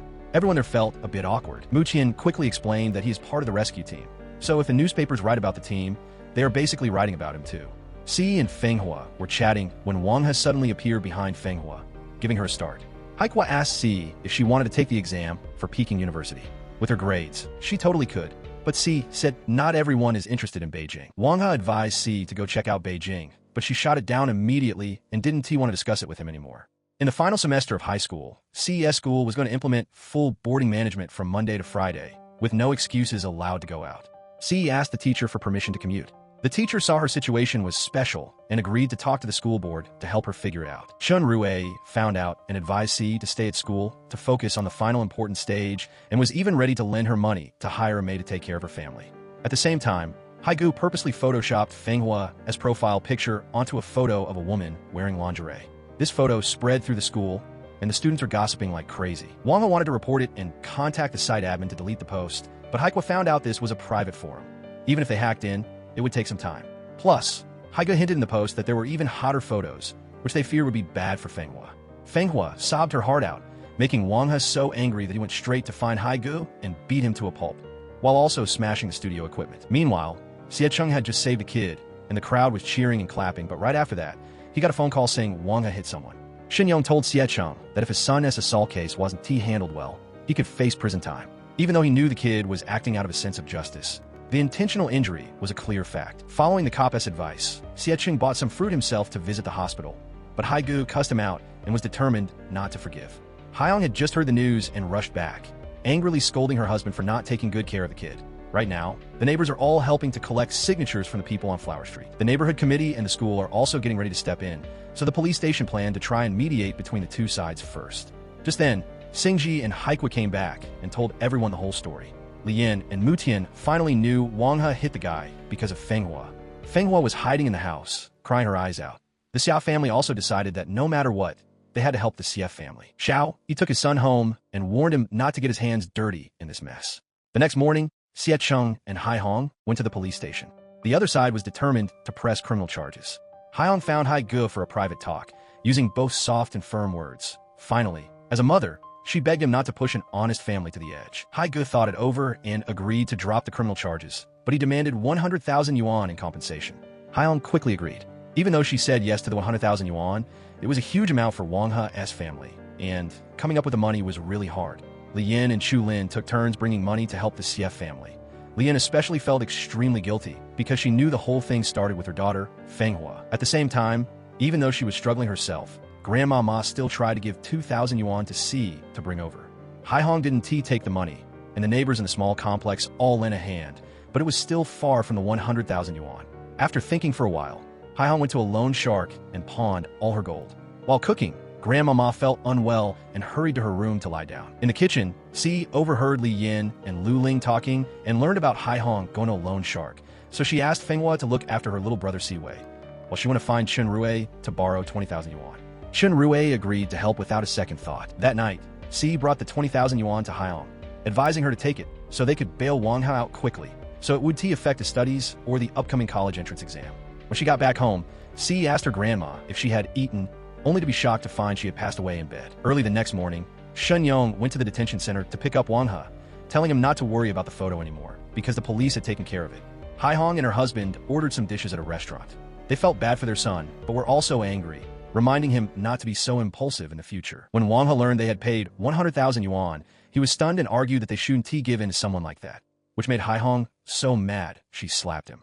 Wang He sat dazed by the riverbank. Xie Cheng brought him food and sighed, saying his personality was just like his own, always wanting to stand up for others since he was a kid. Xie Cheng told his son that part of the 100,000 yuan came from neighbors and others who donated, including Si's 20,000 yuan. By the time she got home, her grandma had already passed away. Hearing this, Wang He rushed back to the neighborhood. Seeing Grandma Ma's funeral photo, his heart ached, and he fell to his knees, sobbing uncontrollably. Si regretted not taking better care of her grandma. Just because she was out for a bit, she lost the person who loved her most. Fenghua stood by witnessing the scene with a heavy heart. Later, Wang He went home and knelt before Hai Hong to admit his fault. Hai Hong told him that he must protect Si for the rest of his life because he owed her family so much. As for Fenghua, she also blamed herself for not noticing anything was wrong with Grandma Ma because she was too busy taking Si Wei to a movie. Li Yin cried while comforting her daughter. Si knelt in front of her grandma's photo all night. Chu Fu came to visit and sat beside her to talk about Grandma Ma. He said that last month, she suddenly came to see him and wrote a power of attorney. If the family ran out of money, the house should be sold, and at any cost, Si must finish college. To her, Si was her biggest concern while she was alive. Chu Fu said that selling the house wasn't important. He came mainly to represent everyone and promised to take care of everything for Si, treating her like his own daughter. Hearing these words, Si burst into tears and hugged Chu Fu tightly. The neighbors helped handle the funeral, worried that it would affect Si's studies. Chu Lin and the others decided to find C.'s mom to see what she was thinking. On the rooftop, Wang He and his friends still hadn't gotten over the pain of losing Grandma. On the day of the funeral, C.'s mom came back and scolded her daughter for not taking good care of Grandma. Chu Lin and Li Yin went to see her, asking about her future plans. C.'s mom said she would take Siwei away, so C could stay and focus on her exams. Chu Lin also told her not to worry about C.'s life anymore. Their families would cover all of her expenses, including college tuition. C.'s mom looked delighted upon hearing this, but after everyone left, she started talking trash behind their backs. C hated her mother even more. Losing Grandma had a big impact on her. She sat dazed and alone in the classroom. Chen Rui tried to comfort her by letting her write her deepest secrets on the blackboard to help her let out the emotions she was holding in. With Chen Rui's encouragement, C finally cracked a smile. Time flew by, and the boys and girls entered the final sprint for the college entrance exam. Wang He and the others were also working hard on their reviews. Feng Hua once broke down under the pressure of studying. When the exam admission slips were handed out, everyone felt complicated and heavy. 3 years of high school were coming to an end, meaning everyone would go their separate ways in the future. Wang He went home and saw Xie Chang taking down the award banners, and he was curious. When he found out Xie Chang had taken the test to get a big truck driver's license, he finally realized what a huge burden his tuition had put on his family. So, Wang He took the initiative to apologize to Xie Chang and promised that when he gets a job and makes money later, he'll buy him a big boat. Just then, the sound of a fight between Xingji and his dad broke out in the courtyard. It turned out the Flower Street Cultural Project proposal that Xiao Yi wrote was rejected. He just found out today that the Culture Bureau gave the only spot to Chunbo. As a result, when he got home, Xingji said he was just jealous of others. However, what Xingji hated most about his father was that whenever something didn't go his way, he would drink and hit his wife. To get revenge and defy Xiao Yi, he ripped his exam permit to shreds. Everyone watching was shocked. Lu Ling even passed out. After Lu Ling woke up, Xingji advised her to move to Beijing with him to escape Xiao Yi, but she refused, saying Xiao Yi had done her a favor. As for Xiao Yi, he sat by the riverbank with his head in his hands, crying. A homeless person living nearby gave him a tissue to wipe his tears and sat quietly beside him. That night, C.'s mom took the initiative to bring her some soup, checking out her future plans. Every sentence, she said, mentioned that she had to get into a top-tier college. If she had a good future, she should get residency in a big city, make money, and take care of her little brother. Hearing her mother say such practical things, C just felt frustrated. On the morning of the exam, Jimai suddenly came back from out of town. Chulin also made special good luck cakes to pray for the exam. Everyone was full of hope and tears. When the scores were announced, Wang He and Haikua were the only 2 students in the school to pass the top-tier college cutoff. Teacher Z announced the good news over the loudspeaker. The principal was over the moon. All the students also congratulated them. Xingji sat dazed in the classroom until Wang He and Haikua came to find him. The 3 of them wrote their future dreams on their desks. Chen Rui got the highest humanities score in the whole county, but he decided to apply to Honghuai Normal University just like C. However, Guiyan told him that C had turned in a blank paper during the exam. Hearing this, Chen Rui was totally shocked. C's mom was furious about it, but then she started thinking about selling Grandma's old house. As soon as she mentioned it, C got into a fight with her. Their arguing caught the attention of the neighbors in the courtyard. When people found out C's mom wanted to sell the house, they started criticizing her. C even wanted to cut ties with her. Chen Rui also ran out to stand up for C. Leaving her mom speechless, she ended up packing her bags and forcing Siwei to leave. But Siwei cried and refused to go. When he saw Wang He and the others by the river, he shouted out to them. C's mom cursed at Siwei horribly, and because she was chasing him, Siwei ran and jumped into the river. Right then, a cargo ship passed by. Wang He and the others swam over, but couldn't save him in time. The police recovered part of Siwei's body. C's mom took all her anger out on Wang He, blaming him for her son's death. C heard the news and rushed to the police station. After confirming her brother's death, she couldn't handle the shock and passed out. Even though it wasn't Wang He's fault, he still blamed himself. Everyone was worried C wouldn't make it through. Feng Hua stood outside C's window. Not long after, C opened the door for Feng Hua to bring in a bowl of wontons. She quietly ate the wontons, trying to act tough. After eating, C told Feng Hua to go for a walk with her. The 2 of them sat by the river releasing flower lanterns and talked about how Siwei dreamed of his dad and grandma before the exam. Feng Hua patiently comforted her. Returning to the small house in the neighborhood, C heard the elders buzzing about how to help her. She felt very sad walking into the cold room. Memories of Grandma and Siwei were crystal clear. She couldn't hold back her emotions and burst into tears. Early the next morning, C quietly pulled her suitcase and left Flower Street. She left a letter for the neighbors along with thick shoe pads that Grandma had hand-sewn for everyone. Chen Rui also received the IOU that C left for him. Wang He and the group rushed to chase her, but they only caught a glimpse of Ce's figure. Ce leaving closed a beautiful chapter of their youth. On graduation day, the teachers and students took a commemorative photo together. From the bottom of the river, the old shipwreck from years ago was salvaged, catching everyone's attention. The new year arrived, and everyone in the neighborhood gathered together to watch the New Year's Eve special. Wang He, Feng Hua, and the other friends sent New Year-esque greetings to Ce, but didn't get a reply. After the holiday, everyone headed to Beijing one by one. Wang He got into the economics department at Renmin University and became a top student. Haikua studied computer science at Beiyang University and met his first love on the very first day of school. As for Chen Rui, despite his family's objections, he still insisted on majoring in archaeology at Honghua Normal University, keeping his promise to Ce. Feng Hua and Xingji ran into each other on a bus. Neither of them went to college and instead worked regular jobs. The carefree days on Flower Street were now just a memory. In Beijing, they finally understood how valuable their parents' protection was. The shipwreck was excavated. Chen Rui started researching Flower Street's history. Chu Pu, Chen Bo, and Xiao Yi formed an archaeology team. Everyone started a new journey. Time flew by, and by 2014, it was the golden age of internet startups. After years of hard work, Feng Hua finally had her own delivery point and received her degree from a part-time college program. After graduating, Wang He worked at a delivery company called Mifeng.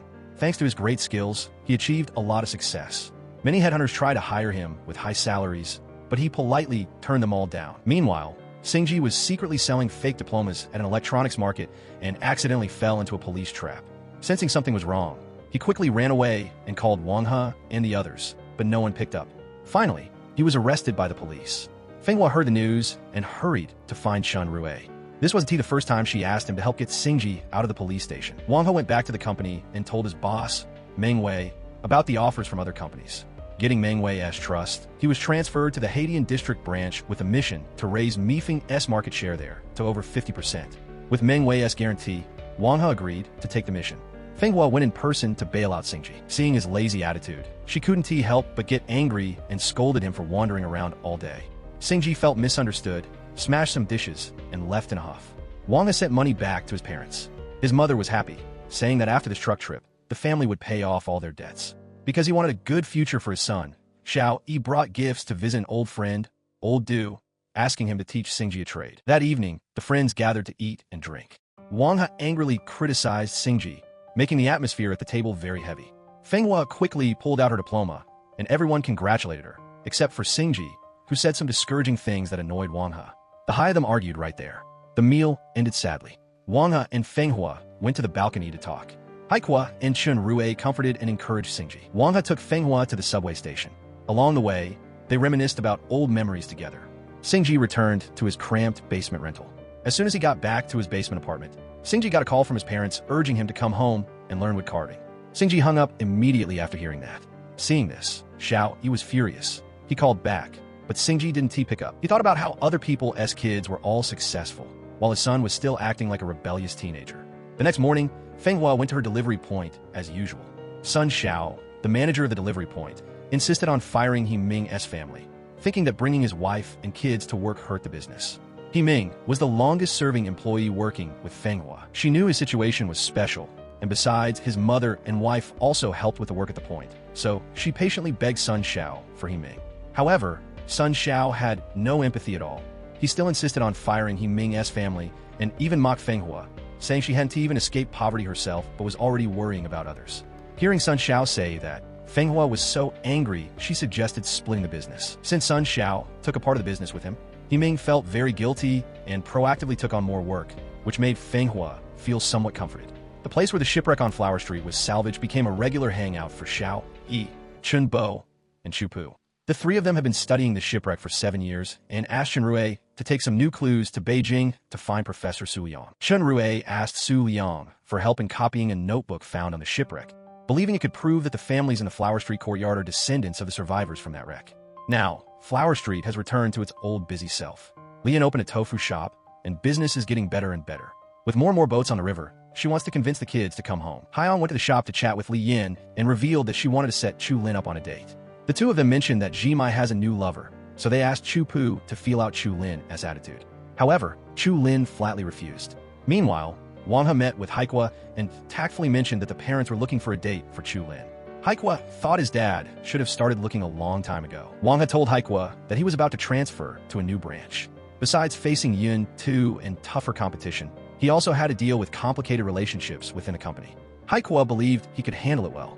Not long after, Wang He arrived at the Haitian branch and directly passed on Meng Wei's dissatisfaction to branch manager Chiu Lin and director Song. Chiu Lin was already angry because Wang He had come to take his position, so it was hard for him not to use harsh words, claiming that the lack of company support was the main reason market share wasn't growing. However, Wang He put his job on the line. If he couldn't do it, he and everyone involved would leave the company. As for Xingji, while looking for a job, he happened to run into Officer Ha, the person who had arrested him before. He gave him some advice to become a food delivery driver. If he was interested, the officer could help introduce him. Officer Ha had checked Xingji's background and saw that he had recorded brave acts of saving people for 2 consecutive years, proving he was a bad guy at heart and truly hoped he could reform. A team leader at the company saw Haikwa talking to his girlfriend for a few moments and spoke up to criticize him, which made Haikwa angrily talk back. His girlfriend saw this and quickly pulled him away. Haikwa told his girlfriend that he had helped that team leader a lot in the past, so seeing his true colors now made him very angry and he thought about quitting. After work, Xiaoli met with Wang He and told him it seemed like Chiu Lin was poaching drivers to work for Yun Tu by painting a bright future for them. Wang He told Xiaoli to keep an eye on them while he handled the group's affairs. Xiaoli advised Wang He to have his own team. Later, Wang He bought dinner and visited Xingji, telling him about the situation at the Haitian branch and inviting him to work as a driver. Under Wang He's persuasion, Xingji was a bit moved. Right then, Chen Rui called and said he saw Si at a bar. By the time they got to the bar, Si had already left. The next morning, Wang He went straight to the company and submitted the plan he had written to Chiu Lin and General Manager Song.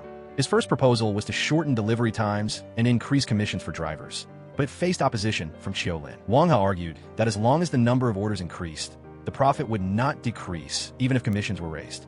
This idea was supported by General Manager Song. However, after hearing about this, the drivers were buzzing in the lobby, expressing their dissatisfaction.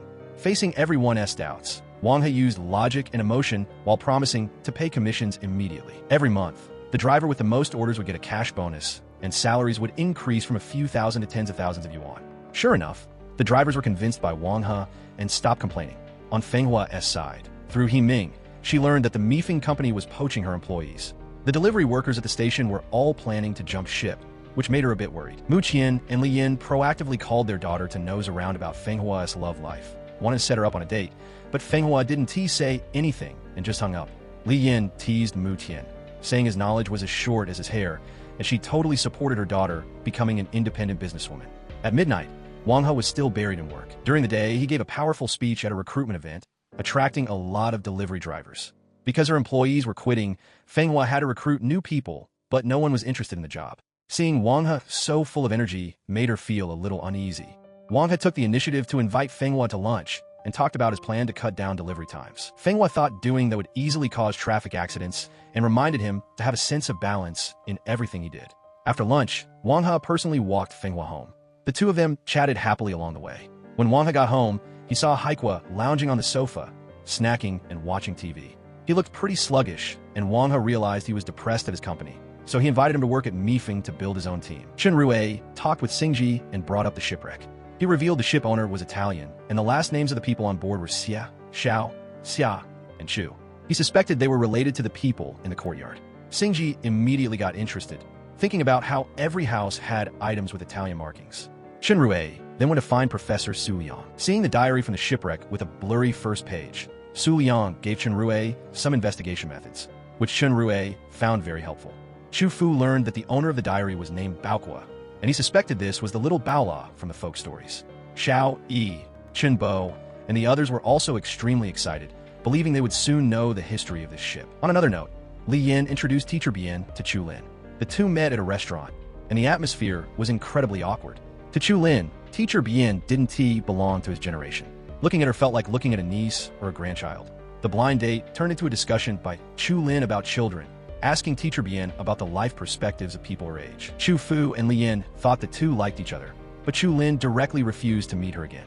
Delivery workers from the Shuntong company kept picking fights with Feng Hua's station. The workers couldn't take it anymore and got into a brawl with them. Feng Hua and He Ming went to find GM Wei of Shuntong to negotiate, but GM Wei acted arrogant and just drove away. Similarly, the Mifeng company was also in chaos. Delivery workers were making a scene because of fines. They surrounded Wang He, demanding an explanation, and Wang He answered them and offered a solution. Singji and Haikwa witnessed the whole thing. The two became Wang He's right-hand man, helping him solve a lot of problems. The three-man team flexed their muscles once again. Thanks to the non-stop efforts of Wang He's trio, they finally got the late delivery rate down to 5%. Employees at Fenghua's delivery station saw that Mifeng's benefits were good, so they started quitting one by one. Fenghua had no choice but to agree and told them to stay healthy while making money. Later, Fenghua proactively invited Singji for coffee, wanting to hire him to work at her delivery station. But Wang He didn't agree. Instead, he gave Fenghua some advice and suggested she work with him. Fenghua didn't agree with Wang He and wanted to deliver the goods herself. As a result, she saw a Shuntong employee get hit by a car. Fenghua immediately told He Ming to call the police, while she blocked the car that caused the accident just in time, saving most of Shuntong as cargo. GM Wei received the news and rushed over. Seeing this scene, he felt both grateful and guilty. Fenghua saw that the situation was stable and took He Ming away. Singji was very worried about Fenghua when he heard about it, but Wang He thought she was just asking for trouble, saying that if she worked with him at Mifeng, she'd have money, security, and someone to look after her. That night, Singji brought Crawfish to visit Fenghua, comforting her and telling her not to be mad at Wang He. But Fenghua told him to keep a closer eye on Wang He, which made Singji a bit jealous. Shuntong's delivery drivers bullied the people at Fenghua's station again. Just then, GM Wei happened to pass by and stepped in to stop them. By the time Fenghua rushed over, GM Wei unexpectedly took the lead to apologize.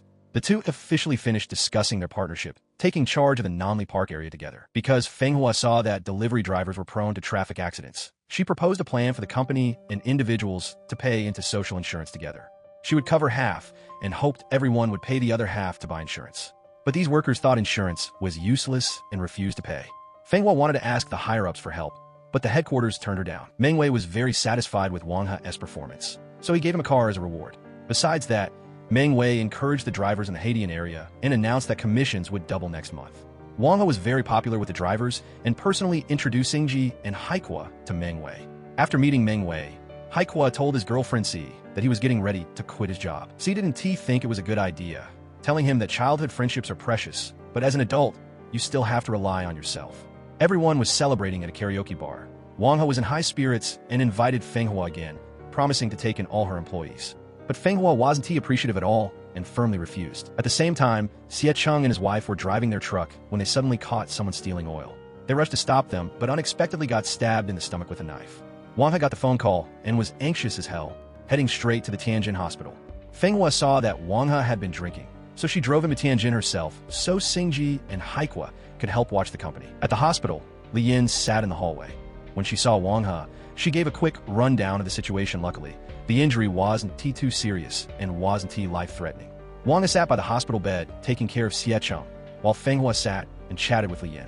Li Yin asked her to keep an eye on Wang He. Xi found out Haikwa was trying to recruit Fenghua, but Haikwa had already realized Fenghua wouldn't come to work at Mifeng. She originally came to Beijing for Wang He. Once they became boss and subordinate, he feared the two of them would lose any chance at a relationship.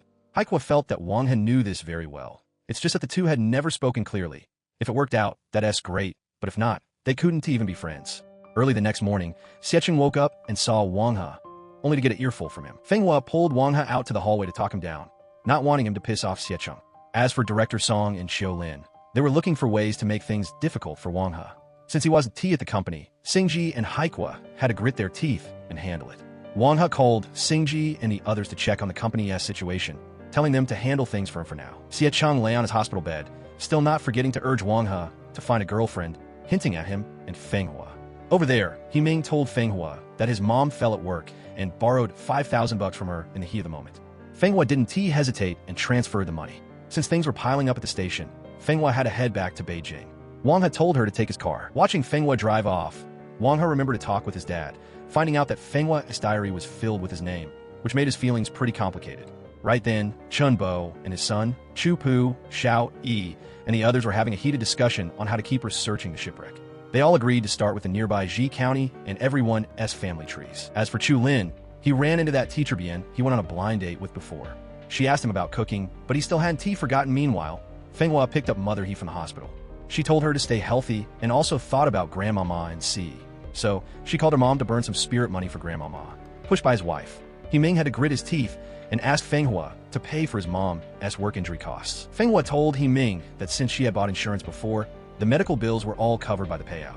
Hearing this, He Ming was thrilled, but just as he was about to leave, his wife gave him a look, so he had to turn back and ask Feng Hua for a raise. Feng Hua was caught off guard, but when she heard Mother Yi coughing, she got it immediately and flatly said she couldn't do the raise. This made her feel frustrated in her room, like her kindness wasn't being paid back. Mother Yi found out what her son and daughter-in-law did, and she cried while calling them heartless, saying she didn't want anything to do with them anymore. The next morning, He Ming came to apologize to Feng Hua, being honest that he just wanted a better life for his family, which is why that happened last night. Feng Hua understood his situation and agreed to let him transfer to Mifeng while letting his family stay at the delivery station. Over here, Li Yin still insisted on finding a date for Chu Lin, so she talked to Chu Pu about it. Chu Pu knew his son was stubborn and planned to have Grandmama help check things out first. Back then, Grandmama often gave Chu Lin heart-to-heart talks. Hearing this, Li Yin froze, realizing something was wrong with Chu Pu. Seeing the Haitian area numbers dropping, Meng Wei was in a total rage, especially with director Song fanning the flames next to him. So he called Xingji and Haikua in to ask what was going on. He finally learned that Wang He's dad was hospitalized and he hadn't been at the company for a few days. Meng Wei ordered Wang He back immediately and used a few words to get in his head, faking concern for Xiecheng while talking about the next strategy. Wang He had a serious talk with Meng Wei about handling the competition from Yintuan. He thought further shortening delivery times wasn't realistic, but Meng Wei didn't want to hear excuses. He just wanted to see results. Feeling the pressure from Meng Wei, Wang He was super stressed and gave some tasks to Haikua and Xingji, but this made Haikua unhappy. That night, Wang He stopped by Feng Hua's delivery station to vent, talking about his ideals and big dreams. The two brought up old childhood stories. Feng Hua could understand and support Wang He's ambitions, but she couldn't accept a business that didn't value its employees. So, in Feng Hua's eyes, Wang He was slowly losing himself to chase success, and they could only part ways on a sad note. Meanwhile, Xingji went for drinks with Haikua, telling him not to be too mad since Wang He was under a ton of pressure too. Haikua suddenly felt a bit of regret for quitting his previous job for Wang He, and now he was feeling pretty lost. In the middle of the night, Wang He came home and saw they had opened the expensive bottle of wine he was saving. He felt pretty helpless about the current situation. Wang He took the initiative to apologize to Haikua and shared his suspicion that there was a mole for Yun Tuan inside the company. If that wasn't the case, the competitor definitely wouldn't have counterattacked so quickly. As long as the three of them stuck together, they could definitely get through any trouble. The next morning, the three of them went to the company full of energy. When checking work performance, they found someone who hit 500 orders in a single month. Looking into it, it turned out to be He Ming. Since He Ming was personally mentored by Feng Hua, Wang He valued him a lot. And while he was at it, he asked about Feng Hua and found out she had back pain. Not long after, Feng Hua received a whole box of medicated patches. She thought her mom bought them for her and called her, but her mom denied it. Over at the shop, Li Yin told Lu Ling about Chu Pu being forgetful. This news reached Chu Lin's ears immediately. Lu Ling advised Chu Lin to take the old man to the hospital for a checkup. After all, they should be mentally prepared. Chu Lin thought it was necessary, so he waited for Chu Pu to come home and brought up the idea of going to the doctor. Chu Pu happily agreed, but asked Chu Lin to go with him.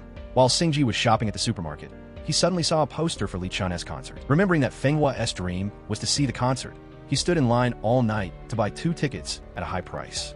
However, Wang He was one step faster and went straight to the delivery point to give the tickets to Feng Hua, making her super happy. By the time Xingji rushed to the delivery point and found out Feng Hua had already left, he was totally crushed.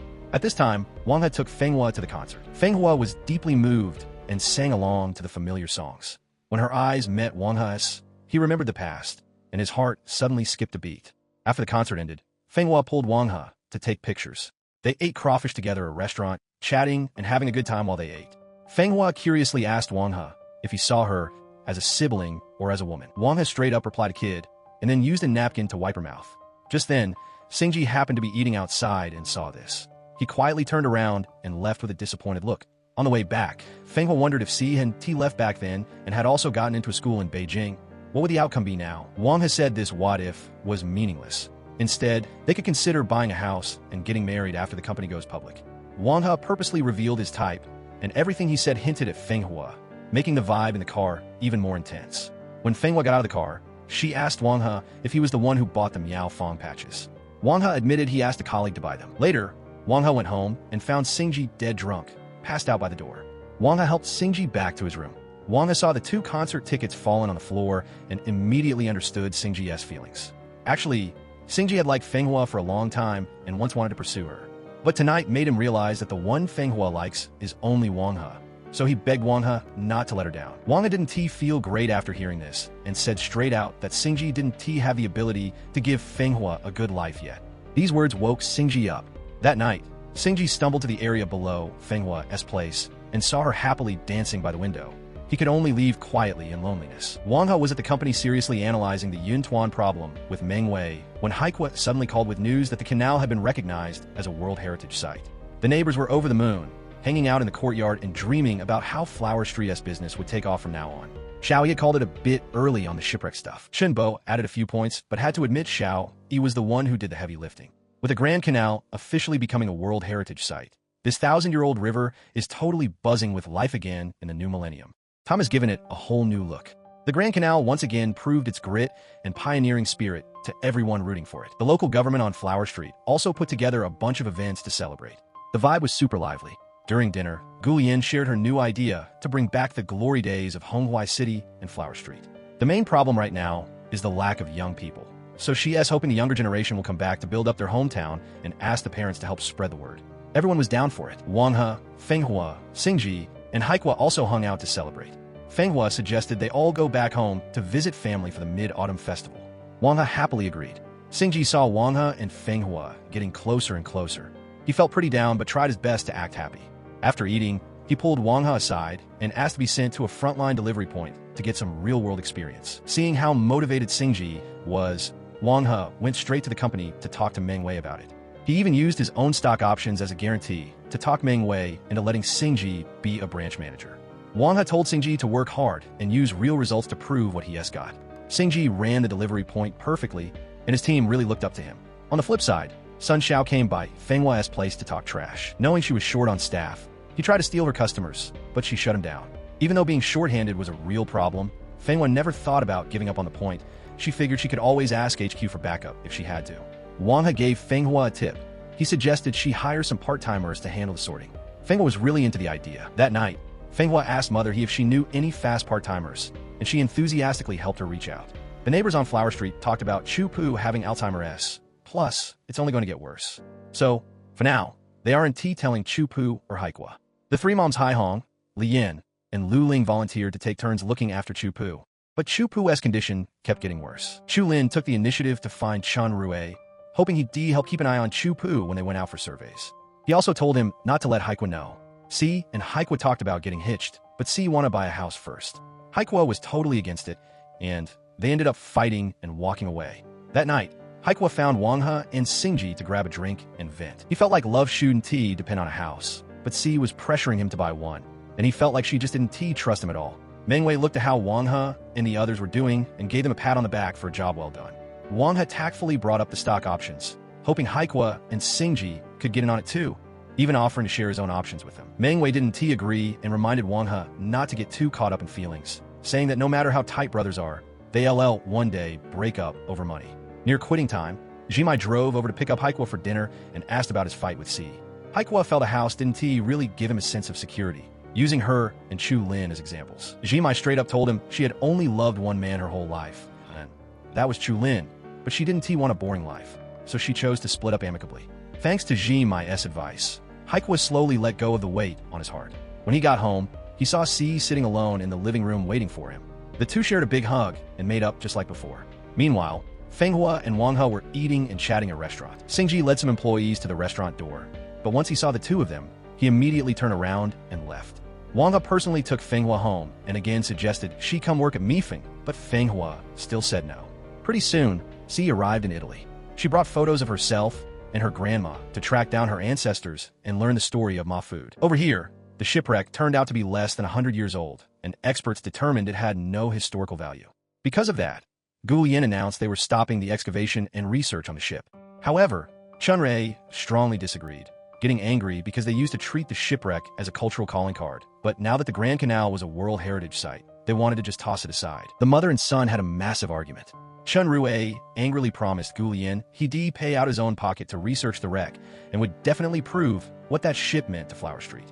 Right now, traffic in Beijing is being controlled, and with the warehouse overloaded, Fenghua's express station was so busy she couldn't catch her breath, but she still ran things perfectly from dawn until dusk until all the work was finished. As it turned out, everyone had only rested for a bit before they had to start a new round of sorting. Beijing is about to hit a heat wave, which means delivery drivers will have to work in high temperatures, and that will kill their motivation a bit. Wang He personally ran a company meeting to plan a temporary commission boost for the drivers to keep their spirits up. But Qiu Lin opposed it. The reason was that the commission could only come out of their profits. After hearing both sides, Meng Wei temporarily agreed to Wang He's plan, but he required him to drop it back down once the boost period was over. On top of that, Wang He had a bunch of ways to beat the heat, and Haikuo released his self-developed map ahead of time. Making sure drivers had accurate GPS was also a better way to boost efficiency. Exactly because of this chance to prove himself, Haikuo was highly valued by Meng Wei, who secretly invited him to headquarters to be the tech director, but Haikuo politely declined, thinking Wang He was short-handed and he couldn't leave yet. Meng Wei didn't push it. He told Haikuo to think it over and asked him to keep this a secret. Over here, Feng Hua was working under the hot sun and got a little lightheaded. Mother Yi saw this and rushed over to check on her, but she just thought her blood sugar was low. By evening, Wang He bought some hometown food to eat with Feng Hua. The two were talking and laughing when unexpectedly, Feng Hua got dizzy and almost passed out. Wang He was worried because she always did everything by herself. Feng Hua felt that, as a leader, she had to lead by example. After work, Haikuo went clothes shopping with Si, and she was worried about spending too much. When she found out Meng Wei wanted to make him the tech director, she was happy as hell. But a second later, Haikuo said he had politely turned down Meng Wei's offer, which made Si angry, and she scolded him for having no ambition. That night, Wang He, Xingji, and Haikuo gathered together. Haikuo couldn't help but vent about Si's stuff and also let it slip that Meng Wei wanted to poach him. And he clearly stated he wasn't going to headquarters. Even though Wang He wanted Haikuo to stay with him, he felt Si was right sometimes and didn't want the two of them to fight because of him. After that, Xiao Yi traced back his family tree. His ancestors were indeed porters. So, following Chu Pu's suggestion, Chun Bo and his son, Chu Pu, and himself formed a 4-person investigation group. Driven by their enthusiasm, they went through all the streets, visiting hundreds of centenarian families living along the canal, witnessing many rare antiques, and recording many interesting stories. Since the canal was recognized as a heritage site, various folk museums have been built along the banks, helping them get a more complete understanding of the canal's history. Soon, they became famous figures in the Flower Street area. More and more people proactively found them to help solve mysteries. Chun Rui was happy about that and slowly felt he was getting closer to the truth, closer to fulfilling his promise to Si. While everyone was busy, the county records office sent news that they found an old man who was a descendant of the Dong family, finally finding solid proof of their ancestors. At this time, Chun Rui heard some news and went to a quiet bar where a song sung by Si was playing. According to the bar owner, Si had been there and left a photo. On the way back, Chun Rui stared at the photo dazed. That night, he posted the photo in the group. Everyone looking at the info about Si had unexplainable feelings. Early the next morning, Wang had talked with Xingji about Yiming, but he didn't want to say much. Feng Hua talked with Wang He about going home together for the Mid-Autumn Festival. Wang He specifically rented a car, and the 4 of them began the long journey home. For the Mid-Autumn Festival, the kids returned to Flower Street. Every family as parents were over the moon. Only Xiao, he had business out and wasn't home. Xingji worried his parents would fight like before. Lu Ling comforted him not to overthink it. Li Yin took Feng Hua to burn incense for Grandma Ma, thinking about where Si might be now. Chu Lin personally went into the kitchen to cook, and the families gathered at the canal restaurant. Gu Yin brought the good news that Flower Street was about to be renovated in place. If nothing changed, it would be set for next month. Everyone was really looking forward to it. Chun Rui told everyone the story of Si. They all raised a glass to toast her being in a far-off place. After eating, Li Yin couldn't help but asked Feng Hua if she had a boyfriend. She kept denying it, but as a result, her mom pressured her to find someone quickly. Feng Hua accidentally let it slip that something was up, making Li Yin curious and reminding her not to miss a good chance by hesitating. On this side, Wang He ate crabs with his parents at home. His parents curiously asked him how much money he had saved. Wang He honestly said his balance was 700,000 yuan, including a car at his name. But he had stock options in the company. As long as the company went public, he could achieve financial freedom. Even if the company went bankrupt, it could still be merged, so he wouldn't end up empty-handed. Xie Cheng and Hai Hong were thrilled and advised Wang He to consider moving back to Flower City to develop his career. Wang He wanted to bring the couple to Beijing to live with him. After that, Wang He went out to buy some booze for his dad. Walking to the end of the bridge, he saw Feng Hua sitting alone, spaced out. The two sat next to each other and chatted. Feng Hua felt Beijing was cramped. Only when she came home did she feel like she was back to being the Feng Hua who feared nothing. During the conversation, Feng Hua suddenly worked up the courage to ask Wang He if he liked her. Wang He didn't deny it, saying that when his startup failed in Beijing, luckily Feng Hua gave him a slap to make him stand up right where he fell. Since then, Wang He slowly fell for Feng Hua and fully realized his feelings. Right then, fireworks burst, and the two hugged and kissed under the light. officially making them a couple. That night, Fenghua tossed and turned, unable to sleep, worried that Wang He still missed C, so she asked Li Yin about it. Li Yin said not to care about who is in a man's heart. As long as the person is by your side and the money is in your pocket, just act like he is standing and idle. According to Li Yin, if you're hesitating and don't know what to do, just doing nothing means you one team make a mistake. The next morning, everyone packed their bags and hurried to say goodbye to their families. But the car ride back didn't have the happy vibe they had when they arrived. It turned out that last night, Xingji accidentally saw Fenghua and Wang He kissing, and he felt sad and let down. Haikua also heard from his dad that his grandpa was sick, and he felt helpless about his condition. Back in Beijing, Xingji saw the employees crouching while eating lunchboxes and didn't feel right about it, so he usually bought extra food for them. Chunrui also stayed by Chu Pu's side often, sometimes taking photos to send to Haikua to report on his status. Wang He and Fenghua were both busy with work, but their relationship was still very good. In the evening, everyone gathered to drink and welcome the new year together. But after Fenghua had a few drinks, she suddenly felt dizzy and ran to the bathroom to throw up nonstop. After reporting his work, He Ming told Wang He that Fenghua had health problems like losing hair, vomiting, and even bleeding gums. Fenghua went to the hospital alone, and the doctor asked about her situation, advising her to get a brain scan. Because of the doctor's warning, Fenghua was worried. She took the test results to the doctor and finally couldn't escape the bad news she didn't want to face, walking out of the hospital in a daze. After leaving the hospital, Fenghua hid in the planetarium alone to watch the stars. When she got a message from Wang He, she had to send him her location. Wang He rushed over to ask about Fenghua's health, but she lied and said she just had anemia. After checking several times and seeing that Fenghua didn't seem to be hiding anything, Wang He believed her.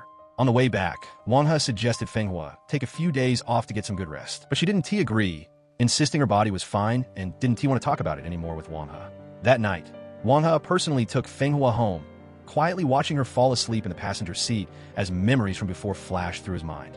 Before she went inside, Wang He gave her a bag of foot soak medicine, telling her to remember to soak her feet before bed to help her blood circulation. Fenghua texted Wang He and then sat on her bed, soaking her feet. Looking at the graduation photo of the four of them from high school, she felt totally lost and couldn't stop her tears. Over here, Li Yin was anxious and took the initiative to call Fenghua. Fenghua tried to act tough and said she was fine, just a little homesick, promising to return to Flower Street after finishing her work in Beijing. Li Yin felt something was wrong, but still went along with Fenghua's words. Mutian was worried about whether something had happened at her workplace. Because Xingji felt bad about the heavy workload for delivery drivers, he allowed each person to take only 30 orders a day. As a result, Qiulin used this as an excuse to go after Wang He. After that, Wang He personally went to the delivery point to find Xingji. He strictly criticized him for completely ignoring company efficiency and not following the rules, demanding the delivery team 203 increase their order count. Xingji insisted on considering the delivery drivers themselves and opposed the survival rules that only care about competition. Wang He threw humanity out the window, and the two of them had a huge blow-up. In the end, Wang He took over Station 203 himself and set new sales targets for the delivery drivers, announcing that he'd fire whoever had the lowest number of orders. That night, Xingji sat in a restaurant, drinking and feeling miserable. A delivery driver named Wang Yuan came over to talk to him. He knew Xingji truly cared about everyone, but the truth was they were all so poor and just wanted more cash in their pockets. In a big city like Beijing, everyone is just struggling to get by. Hearing Wang Yuan's honest words made Xingji's heart ache. He wandered the busy streets, feeling lost and alone. San Liang, who used to be a rebel back in the day, had become a famous businessman in Honghuai. After learning the government wanted to set up a Huaiyang Culinary Heritage Center in the city, he personally tried to talk Chu Lin into teaching there and opening a canal restaurant in the city. Lu Ling happened to run into San Liang at the restaurant and was thrilled to see Huaiyang cuisine being promoted. Chu Pu's symptoms were getting worse by the day. He started treating Chu Lin like a child, telling him that if he didn't want to study, he should go learn how to cook. After dark, Chu Pu stared crazily at Grandmama's door, worried something had happened to her. The neighbors rushed out and lied, saying Grandmama had gone back to her hometown to take care of her daughter-in-law. Chu Lin, Xie Cheng, Xiao Yi, and Mutian gathered together to talk about the old canal restaurant days. Everyone advised Chu Lin to move to the city without worry, saying they would take responsibility for looking after Chu Pu. However, after thinking it over carefully, Chu Lin still decided to turn San Liang down. He felt that the local land and water are what give a dish its soul. If he actually left the canal, the food would lose its flavor.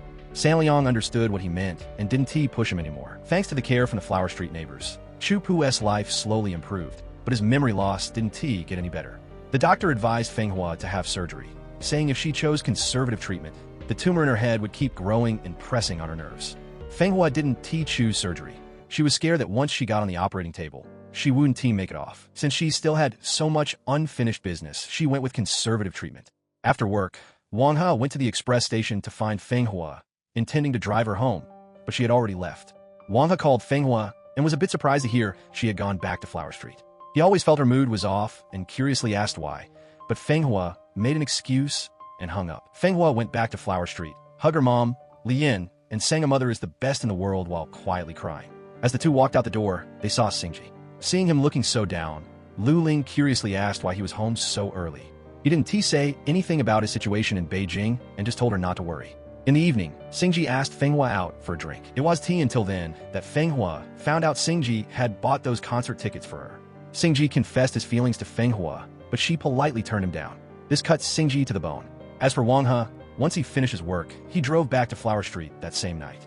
When he found out Feng Hua and Xingji were out drinking together, he felt a bit jealous. Later, Wang He found Xingji and talked about company business, but he was actually just feeling him out. But Xingji didn't want to say much. Wang He then went to find Feng Hua. He could feel her distance toward him. By evening, Wang He brought homemade food to the Xia house. Unexpectedly, Feng Hua was cold to him, and even Lian noticed her daughter wasn't acting right. Feng Hua made an excuse to go out, and Wang He quickly followed, hoping she could talk things through with him. Feng Hua told him straight up that she had thought a lot lately. She used to think she liked Wang He, but realized it was actually just a habit from growing up together. Now that they were adults, it was time to say goodbye to their childhood. Watching Feng Hua leave, Wang He teared up, but he didn't know that Feng Hua was already crying her eyes out. After the New Year break, everyone headed back to Beijing one by one. Feng Hua also went to the hospital as scheduled for treatment. Winter turned to summer in a flash. The doctor saw the test results weren't great and advised Feng Hua to have surgery as soon as possible to avoid delaying things. At the express station, Feng Hua thought that if her condition got worse, she should arrange things for her staff. So, Feng Hua proactively went to find Manager Sun, hoping to talk him into merging with her while setting some rules for him. Manager Sun saw the advantages of Feng Hua's station, and his attitude wasn't as tough as before. At the same time, Meng Wei went to Haikua's office, praised him up and down, and promised him stock options. Haikua was thrilled and quickly messaged C, but she didn't reply. Meanwhile, Xingji kept telling his delivery drivers over and over to stay safe on the road. Wang Yuan was biking around delivering food, busy as hell, but one customer wouldn't come downstairs. Since time was running out, he put the food at the front desk in a hurry and sent a photo to the customer. However, not long after, the customer called and chewed Wang Yuan out, saying the food wasn't delivered directly to them, and filed a complaint. Because of that one complaint, Wang Yuan got a black mark on the delivery system, and he couldn't help but complain to Xingji. When Xingji found out, he immediately took Wang Yuan to apologize to the customer. Unexpectedly, the guy took it too far and demanded Wang Yuan get on his knees and bow to apologize, which made Xingji so mad he punched the guy. After work, Haikua went to CE's place and saw her being dropped off by a man in a car, acting all intimate. CE told Haikua she wanted a marriage with security and a future, not to rent a place and suffer with him. The two disagreed and quietly agreed to break up. After Xingji hit the guy, that customer immediately posted about it on Weibo, causing a huge public outcry. Things got really heated. Wang He personally went to the police station to pick up Xingji. He was extremely unhappy with what he did and angrily scolded Xingji for still not realizing how serious the situation was. However, Xingji was frustrated because Wang He only saw employees as tools for profit and never considered how heartless his rules were. Faced with Xingji's criticism, Wang He got even angrier, believing he hadn't done anything wrong. In contrast, he felt Xingji spent all day dreaming about a utopia and leading everyone to almost ruin the station, making it so the staff couldn't make money. The two had a major clash in values, and in the end, neither could convince the other. They fought and went their separate ways. Over here, Haikua was dead drunk at a bar. Wang He drove over to find him, feeling a rage of his own that he didn't know how to vent. Haikua told Wang He about the breakup. When he heard Wang He and Xingji had fought, he wasn't surprised at all. But Wang He said this time was completely different from before. As for Qiu Lin and Director Song, they quickly snitched to Meng Wei about Xingji's situation to make things hard for Wang He. Meng Wei called Wang He in to ask about it. He took the blame and said he had fired Xingji and applied for compensation for the seller. In a restroom, Wang He mocked Qiu Lin, and as a result, the guy lost his temper. Before things could even settle down, more trouble popped up. The delivery drivers at station 203 found out Xingji had quit, so they all quit together and made off with the company's electric bikes. Wang He was forced to help Xingji clean up the mess and appointed Ming as the new manager of station 203. At the same time, Feng Hua's delivery station finally became the company's model station. The bosses came in person to hand out the certificate and the bonus, and they invited her to work at headquarters to be in charge of building the corporate culture. Feng Hua felt really moved to get the recognition from the main office, but thinking about her illness, she had to politely turn them down. Right then, He Ming rushed back to the station to talk about Xingji's situation.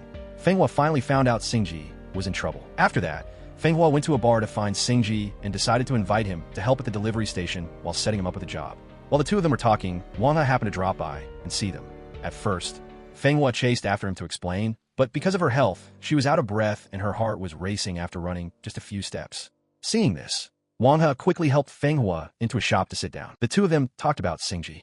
Feng Hua blamed Wang He for not communicating well with Xingji, but Wang He felt like he was the one being misunderstood.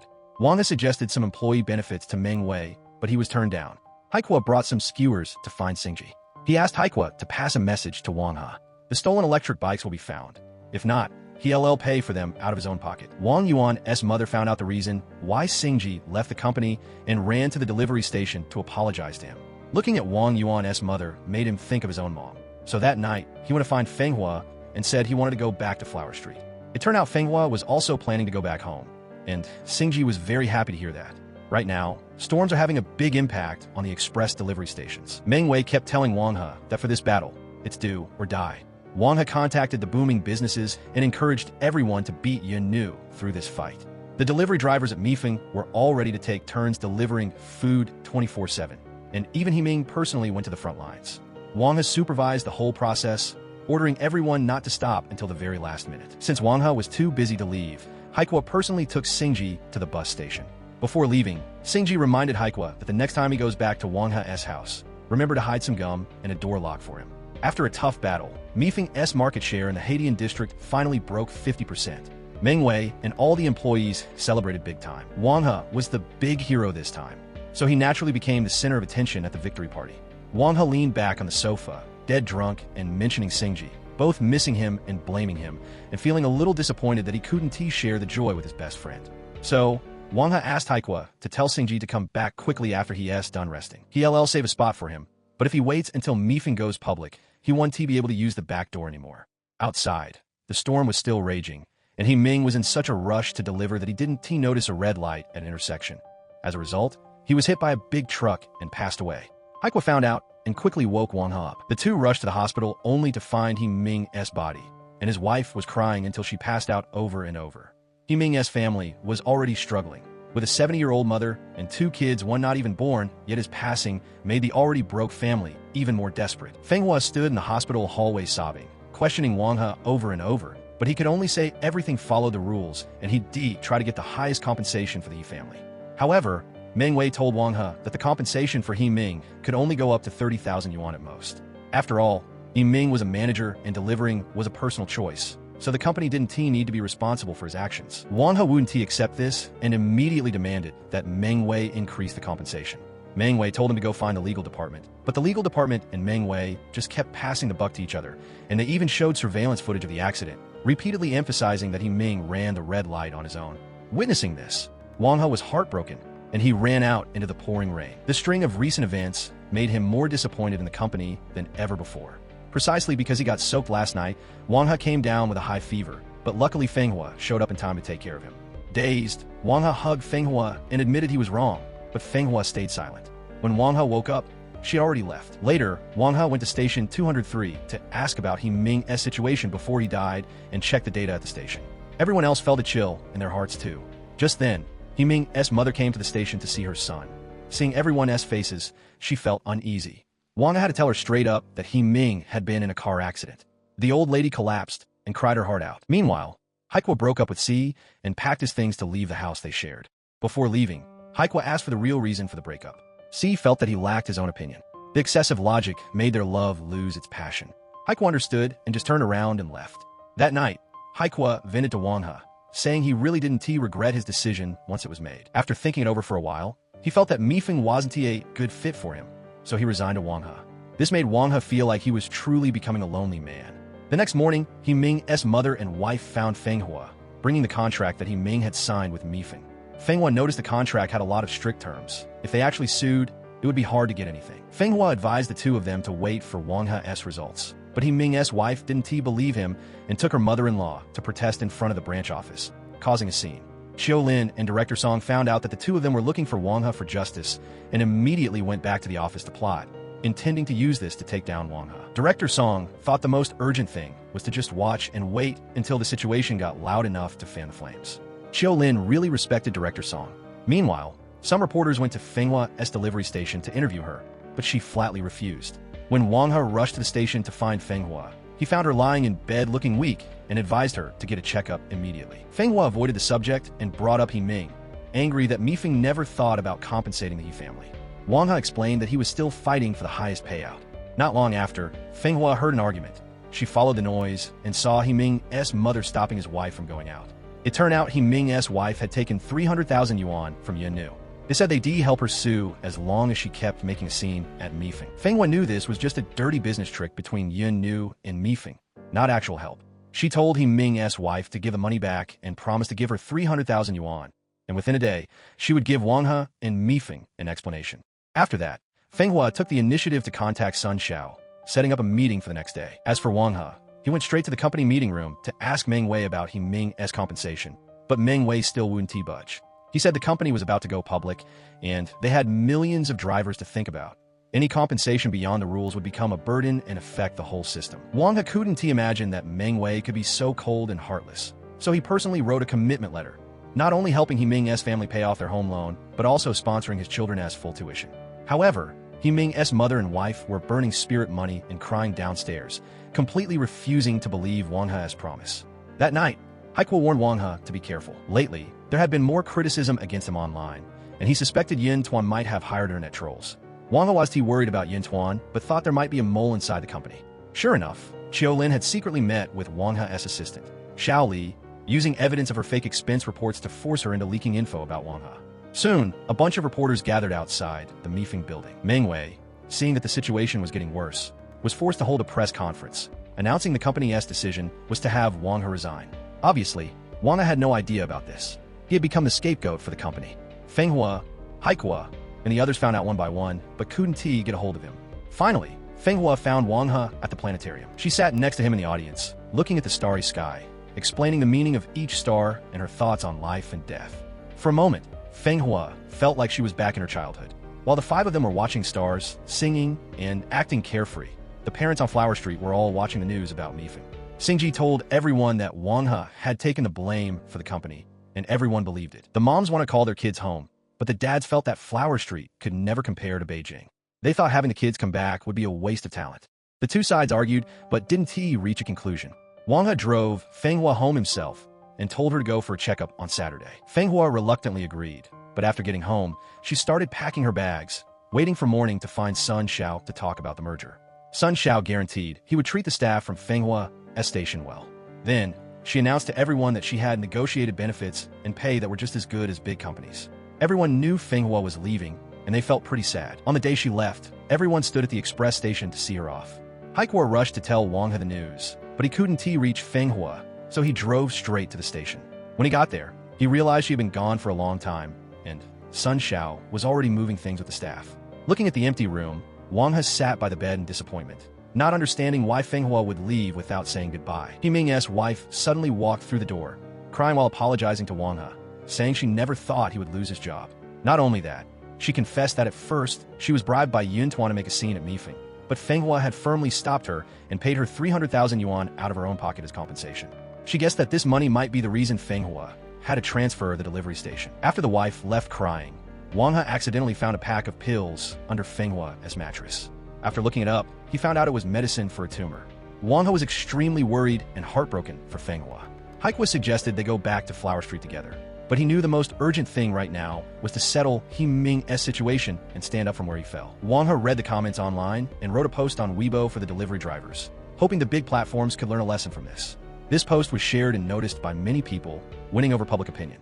On the day Wang He left the company, he personally wrote a strategy plan and marketing ideas for the coming years and gave it to Meng Wei. Then, as he was packing his personal stuff in the office, Xiaolin blocked him to check his things with a smug look on his face. Jiang Ping from Yintuan reached out to Wang He, inviting him to work for them and promising to value his talent. Wang He wasn't moved by the generous offer at all and straight up asked him who the mole at Mifeng was. However, Jiang Ping acted like he didn't know. Meng Wei went to find director Song, purposely showing him the report that Wang He had given him. He believed that with this report, they could beat Yun Tuan sooner or later. Because of that, Meng Wei gave the report to Director Song to copy and told him to keep it secret. Director Song and Xiaolin immediately set up a meeting with Jiang Ping. But after the three of them had only talked for a bit, Meng Wei burst in with reporters. Through this, Meng Wei completely dragged out the Yun Tuan moles at Mifeng. Considering that exposing the moles now might affect going public, he planned to turn in the evidence after the company went public. Meng Wei offered to promote and give Wang He a raise, but he still decided to take a leave of absence. Sitting in Fenghua's tofu shop, Xingji was still lost, not knowing what kind of job to look for. With suggestions from Fenghua and his dad, Xingji suddenly saw things clearly. At the Canal restaurant, Xingji found Chu Lin to ask to be his apprentice. At this moment, he realized that only cooking truly made him happy. Chu Lin agreed and told him to start as a kitchen assistant. Meanwhile, Chen Bo excitedly pulled out an old pocket watch and gave it to Chen Rui. It had the name Chu Yin engraved on it, proving it belonged to the ancestors of the Chu family. It turned out the Chu ancestors had also gone through thick and thin with Little Ba. They hurried to tell Chu Lin the news. In the evening, Lao Ha, Xiao Yi, and the others drank together in the courtyard. Elder Xie joined them and found out that the ancestors of the Ha family had also been found.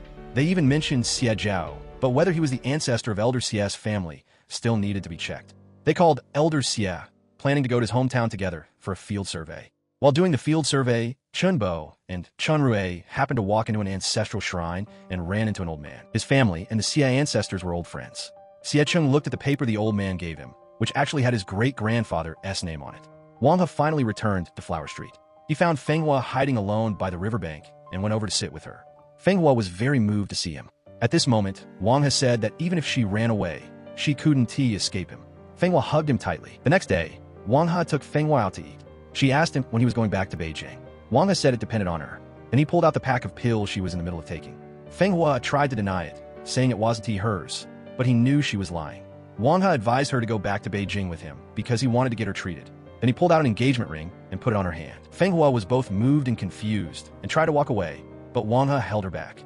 He knew she chose conservative treatment because she was worried about her parents, but he felt that wasn't necessary. He encouraged her to trust medical science and get treated.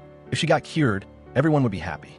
If the worst happened, her parents would be his parents too, and he would take care of them for the rest of his life. He also hoped her name would be in his family registry. Otherwise, he wouldn't be able to rest in peace even after he died. Hearing this, Fenghua was deeply moved and finally said yes to his proposal. The two held each other tight. Xingji also started learning to cook, and Chu Lin taught him every little detail. That night, he called Haikua and Wang He over to taste the noodles he made. Both of them tried it and thought it was delicious. Then, Wang He dropped the news that he had proposed to Fenghua and that she had a brain tumor. Everyone was totally shocked. Over here, Fenghua decided to tell her mom about the tumor and that Wang He had proposed to her. Her mom was stunned after hearing it. Haiyan found out Wang He wanted to get married and heard about Fenghua's illness, so she was against it. The next day, Wang He went to see Fenghua. She knew people wouldn't agree to this marriage, but Wang He reassured her not to worry. It was just that everything happened so fast, and they hadn't had time to wrap their heads around it. Once they accepted the truth, they wouldn't stop them anymore. Fenghua said her mom thought if she was sick, she should just wrap herself in a blanket in a corner and wait to die, so she wouldn't hurt anyone else's son. But Wang He was set. He was definitely going to marry her. He also let it slip that he told Xingji and Haikua. Xingji felt a bit of regret, but in the end, he still wished them the best. He even warned that if Wang He ever let Fenghua feel mistreated, he'd come and steal her away. But how could Wang He let that happen? He was definitely going to stay by her side.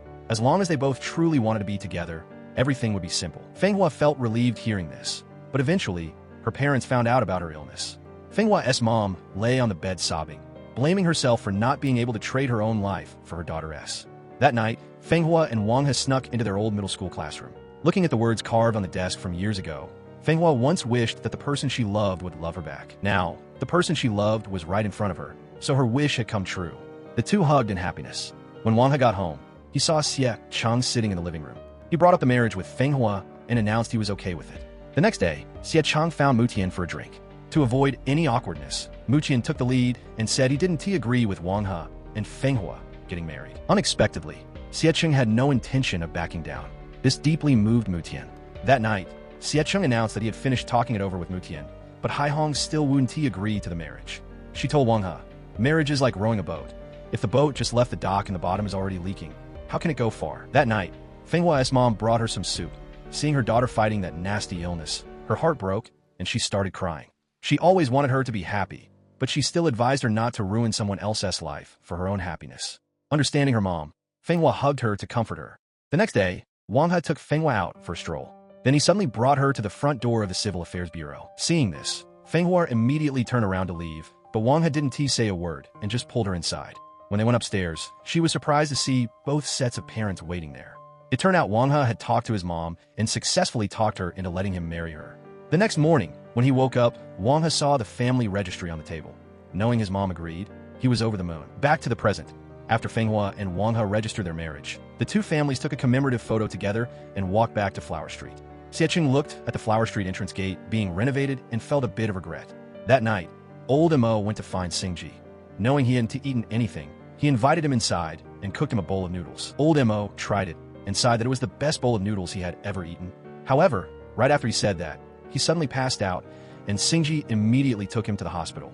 After emergency care, the doctor announced that old Mo didn't make it. Before he died, he wanted to see Xingji's mom and asked her to give a bank card to him.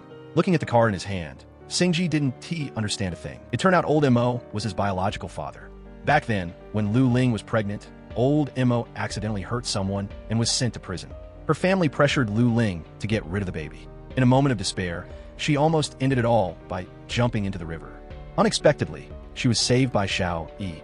After that, he gave Lu Ling a home and raised Xingji as his own son. Learning the truth, Xingji wanted to cry, but the tears wouldn't fall. He went to the bridge underpass where old Mo used to stay. Among his stuff, he found his own childhood toys and photos. That night, when he got home, Xingji and Xiao Yi sat down to talk, finally venting the conflicts between father and son over the years. In the end, the two of them cried while clearing up the issues in their hearts. The next day, Haikuo went to see a show with Chu Pu, but the owner unexpectedly announced the place was closing down. So, Haikuo went to find Chenrei to propose the idea of opening a storytelling house that would also attract young people. The shop would combine books, coffee, and tea to create a fresh new cultural space. After hearing it, Chen Rui decided to join in. At the same time, Fenghua found Gu Yin to share her wish. She hoped the old neighbors could still live together. Then she gathered the elders in the neighborhood and announced that she and Wang He had found an apartment complex. After the renovation, everyone could continue to live together. Hearing this, everyone agreed. That afternoon, Fenghua met with Xingji. He wished her a quick recovery and a good life, not forgetting to warn that if Wang He didn't treat her right, he'd take his family registry to her house and steal the bride. Fenghua laughed and also wished him a quick find for someone who would truly love him. The next day, Fenghua and Wang He said goodbye to everyone to go to Beijing for treatment. After the checkup, the doctor announced that if they did surgery, the success rate was very high. Hearing these words, Fenghua felt even more hopeful. Meanwhile, Xingji's skills were finally recognized by Chu Lin. Seeing customers coming in and out of the canal restaurant to enjoy the food he made, he felt extremely satisfied and happy. At the same time, Haikuo's canal study was slowly getting finished for the grand opening. Right then, a girl showed up. The moment he saw her, Haikuo's heart skipped a beat at the beauty of this stranger. Realizing she came on the wrong day, the girl tried to leave. Haikuo quickly called her back, asking her to come back in 2 days. Over here, Fenghua had entered the operating room, and the surgery was a quick success. Wang He happily sent the news back to his parents. Getting the news, both of them couldn't hide their happiness. Fenghua's mom was also so happy she cried. She went to buy porridge for Fenghua and saw Wang He taking great care of her daughter. This made her feel very at peace. Over here, Xingji passed Chu Lin's test and officially became a chef. Haikuo and Chen Rui's shop opened very smoothly, attracting many people to support them. Just then, Jimai returned. Seeing her parents talking smoothly, Haikuo was very happy. Fenghua was discharged and went home. The first thing she did was return the land to the local deity. That night, Chen Rui brought a container of soup to find his mom to thank her for helping Fenghua find a new little house. The mother and son had sat down for a heart-to-heart in a long time. Gulian talked about her past worries, but now, the achievements Chen Rui reached made her extremely proud, and the two cleared up their misunderstanding. Unexpectedly, on the opening day of the Flower Street Folk Culture Museum that Chen Rui was in charge of, C returned and even brought information about her ancestors. It turned out C's great ancestors were Ma Food and Little Ba, the two who were shipwrecked on Flower Street, and they were biological brothers. She didn't expect that Chen Rui also investigated another side of the story. The 4 Chinese people on Little Ba's shipwreck were actually the ancestors of the Xia, Muqian, Chu, and Xiao families. C went to find Chu Pu, but at this time he wasn't as sharp as before. He just advised her that she must go to college and not listen to Grandmama's words. C was very moved by these words and hugged him tightly. Then she went home to burn incense for her grandma. Right then, Fenghua walked over. The moment she saw C, she burst into tears. Their memories just came rushing back. That night, everyone gathered together. C showed everyone the photos she had taken. Knowing Chen Rue loved collecting material about the canal, C suggested that one day he take her to see it. Chen Rue immediately agreed. It was from this moment on that he started catching feelings for C. Xingji was still looking out for customers at the shop every day. The girl Haikua had asked to meet also came to the shop. The two slowly started to develop feelings. Chu Lin went to pick up Ji Mai after a play. He felt she always shined when she stood on stage. Finally, he understood her words from before. If you want to stand tall, you must have knowledge. If you want knowledge, you must read books first. Ji Mai also admitted that she had performed in many places, but only Flower Street made her feel the happiest. So this time she decided to stay here. Chu Lin was very moved by these words.